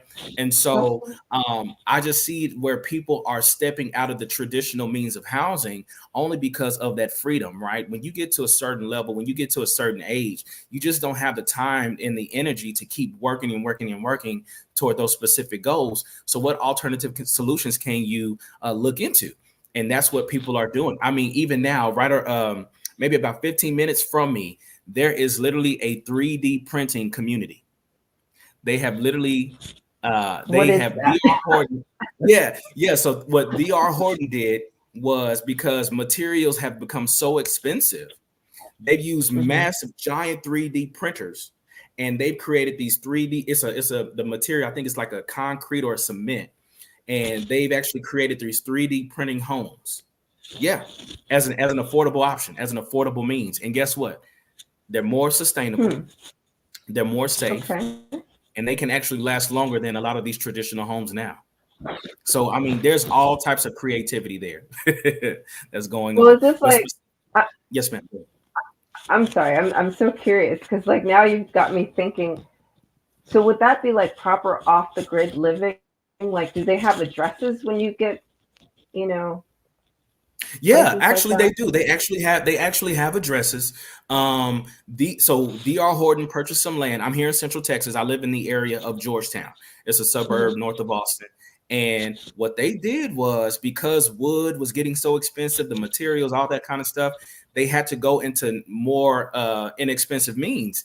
And so you're seeing more and more people find materials. You know, it's believe it or not, cement, concrete is not that expensive at all. So they have these big, massive Don't 3D say that printers. out loud. You know what will happen, right? But it's true. It's true. So Yeah. more and more people are getting innovative. And I mean, there's even another company, shout out to them. They are also a partner of ours. It's called Boxable. Boxable is literally a home in a box. They come in foldable homes, and you can unwind it with a remote, and literally it'll fold into a house. And then guess what? It has all the necessary plugins already included. So that's plumbing and that's electrical. Okay. So not to give you too much, but it's true. This is really true, because what's happening is in areas like California, San Francisco, Austin in particular, even a lot of these southern cities and southern areas, you're seeing a large migration of people moving to these areas. And so they're used to making a certain amount of money. So it's nothing for them to buy houses cash. It's nothing for them to buy land cash. And what does that do? That drives up the prices for the actual natives there. And we know this by gentrification and so forth and so on, right? So what can we do to be a part of the solution? Well, me particularly, mine is more community oriented and community based. So I was literally purchasing real estate. My whole goal was to own real estate and then donate it. And when I say donate it, I'm not meaning donate it in the sense of ownership, but I'm saying, hey, Goodwill, here's a list of properties that I own that I will be more than happy to give to those in need that are coming to you, seeking you for sources for housing, for some type of sustainable living, something like that. And believe it or not, a lot of these organizations and a lot of these initiatives, they get grants on a yearly basis, on a monthly basis, actually. But they get awarded a certain amount of money, and it is their goal to be able to provide housing for these individuals, for the communities that they serve. And if they don't, they lose that funding. So they're actually willing to pay you to house individuals. So that's one of the reasons why I got into my space, because I wanted to get into housing. But what was the best way for me to get into housing to secure my investment, so to speak? Because you're seeing more and more people, you're seeing more and more houses going up for sale. You see, especially those in the Airbnb sector. They're kind of going through their own form of recession right now. So I get calls on a daily basis, on a weekly basis. Hey, do you know anybody with a program? Hey, do you have any room? Hey, you want to take over my house? You're more than happy to take over mine. So it's just things like that, because they know that I have connections with different city organizations. Wow. So sorry if I need to slow down, let me know. No. That's like, this is fabulous and fantastic. I didn't even know. See, this is the great thing about being a moderator on the Black Business Network. There's so much great work and organizations out there, and and we're all coming together and speaking, for of course, the elevation of our students and everything. Yes. And we get to know about programs like what you're doing and different organizations you're affiliated with. So, I mean, I have lots and lots of questions, but and sure. Well, that's what I'm here for. Yeah, I'm really enjoying all the knowledge that you're sharing. And so I'm just wondering, what do you see as the future for alternative housing? Are there emerging? I mean, I'm really fascinated. I want to know, like, a different question before you get to that one. Like, yes, ma'am. How do you have a house in a box that has plumbing and electricity? Like, yeah, I need to know more. So these houses in you can actually Google it. You can actually check out their Instagram page, and it shows you how they can literally, like, they're building apartments faster now. They actually have boxable apartments. This is true. And all these units, and they come with different connections to plug them all in. But when I say the electric, it's already coming in with the hookup. So it's not already electric, powered. So I'll give you an example. If you purchase some land, it's still up to you to get it surveyed, to connect the water lines, to connect the electrical lines, right? And so then when you actually put the boxable units on there, then once it's connected to that power source, to that generator, then it'll be a fully functioning home for you to, live in, right? But what's happening is that more and more people are doing the off-grid, the rural things of that nature. And so they're looking to more affordable means. And so believe it or not, our brothers and sisters out there in China and Thailand and Germany and overseas, they kind of have this problem with overpopulation. So because of overpopulation, they had to produce, and not just overpopulation, but just the economy itself. So what can we do to get people off the street? And, one thing is that, unfortunately, I wish the US took a little bit more pride in really serving the homeless. But in other countries and in other cultures, they literally nobody is supposed to be homeless. Like they don't, if you're living on the street, it's by choice. So they will literally get some areas in some countries will literally give you free housing, free education, right?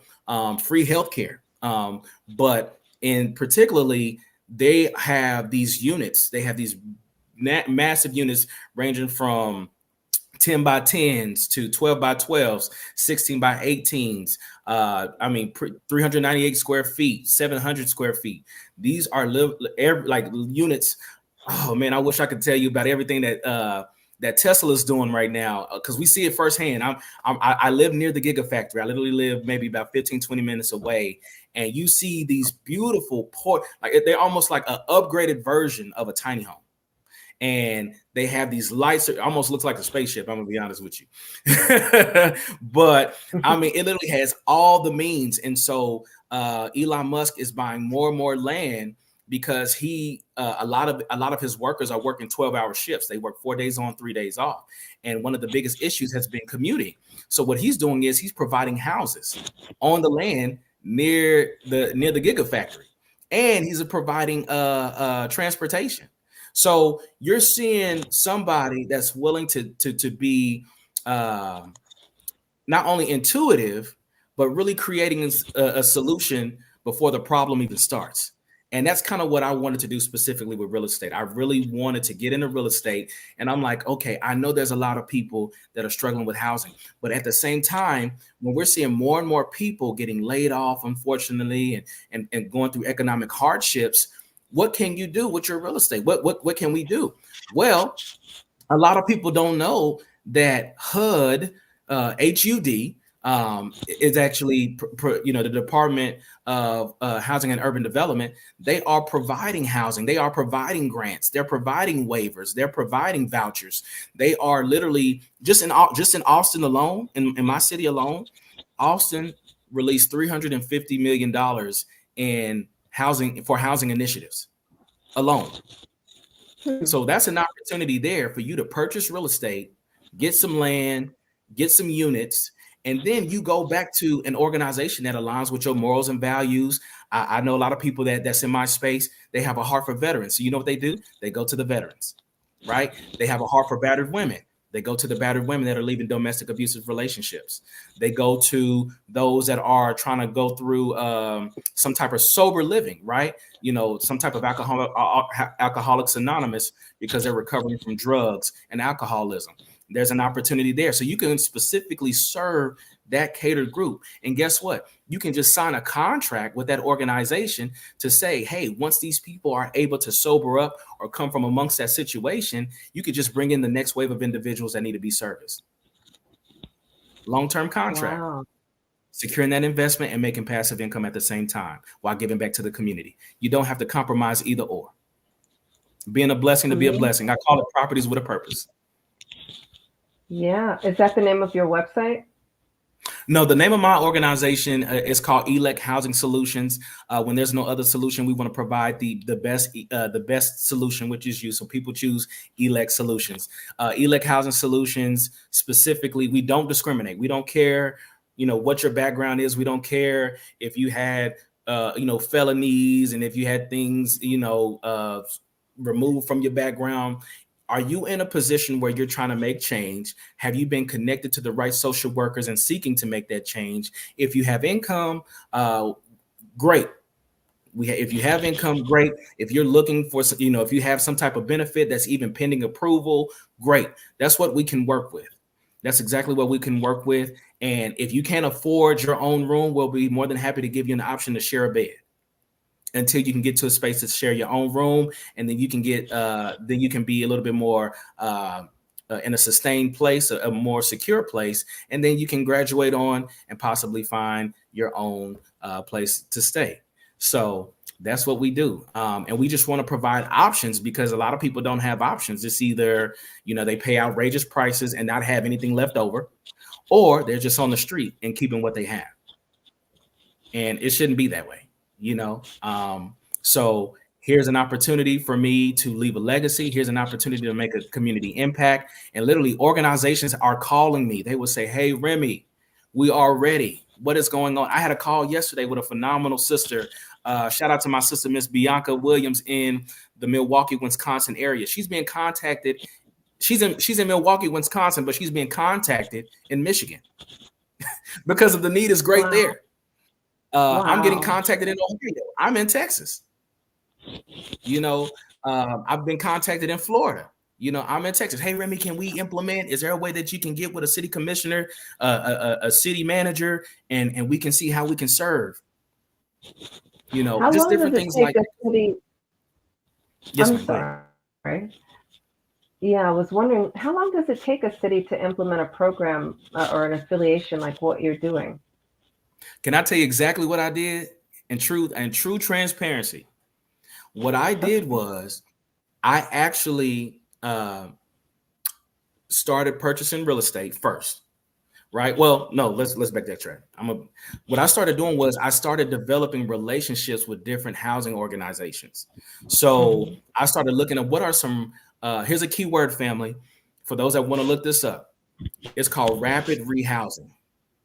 You look up rapid rehousing organizations near you. I'm gonna give you a really great website. This is a really great resource. This is my bread and butter, so I'm happy to share the game. Okay, it's called findhelp.org. When you go to findhelp.org, you can actually put in your zip code of where you stay in your local area.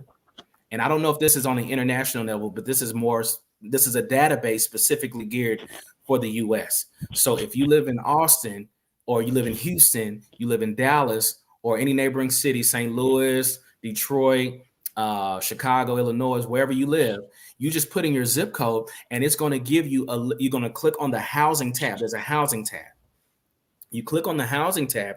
Once you click on the housing tab, it's going to give you a list of options. It's going to say short-term housing, long-term housing, residential housing. Let me, help you find housing. You're going to click on the residential housing tab, and then it's going to give you a list of different organizations that are in your area that supports housing services or housing needs. You can literally call them and say, hey, how you doing?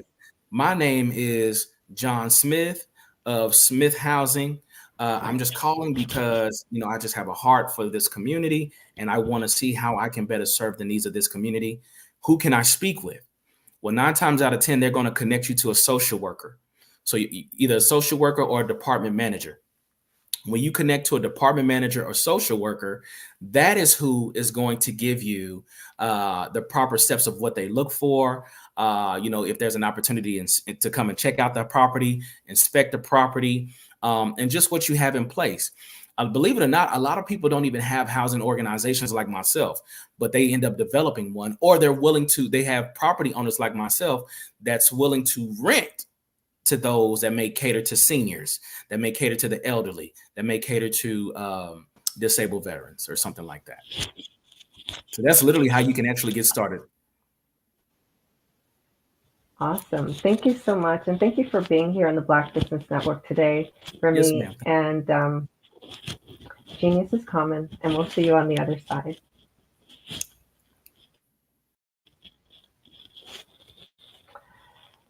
So it's really been great to be your moderator this morning. My name is Cordelia Gaffar. I am the CEO and founder of Workout Around My Day Incorporated, helping highly intelligent women to create sustainable practices of self-nurturing. And I would like to also remind you that the Black Business Expo mission is to raise funds for high school seniors going to college or K through 12 entrepreneurs. This expo is a fundraiser for students. You may go to www.blackbusinessexpousa.com, donate to the scholarship fund, or use the Cash App that is on the screen below, BBX USA. Our goal is to give laptops and up to $5,000 to 10 students. Students can register online at www.blackbusinessexpousa.com. Every dollar counts, so we want to remind you to donate to the scholarship fund.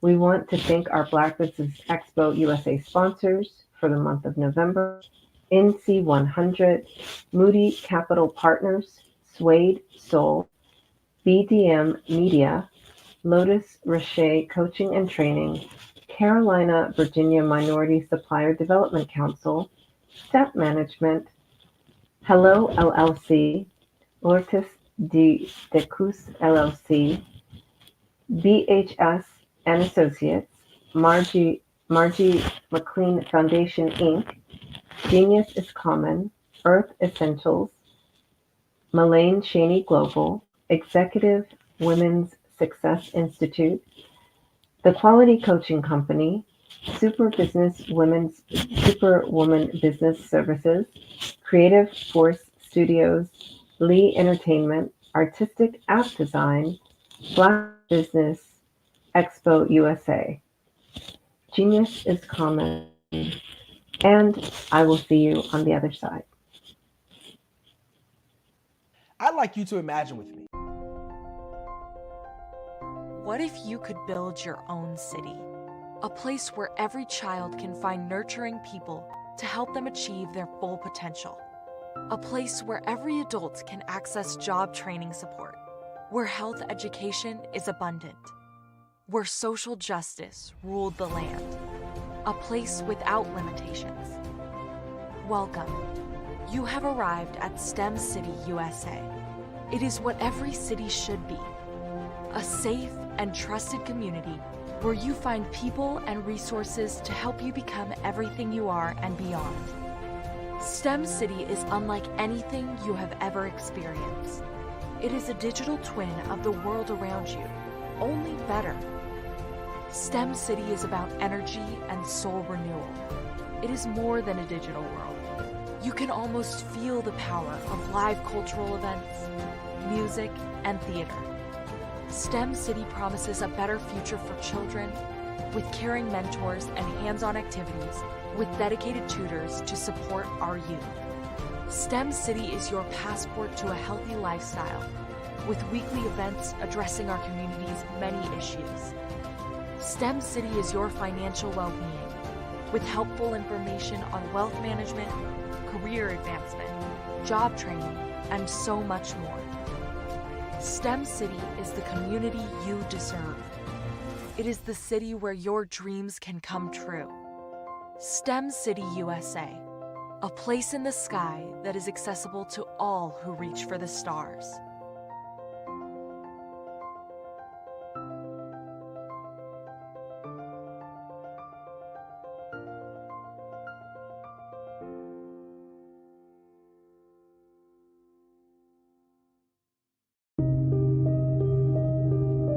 The Black Business Expo is changing my life. This year, they are giving away laptops and even $5,000 in cash to students just like me. I'm Alexis, and I want to go to college to fulfill my dream of becoming an entrepreneur. Help the Black Business Expo going to www.blackbusinessexpousa.com and also becoming a vendor, a sponsor, or donating.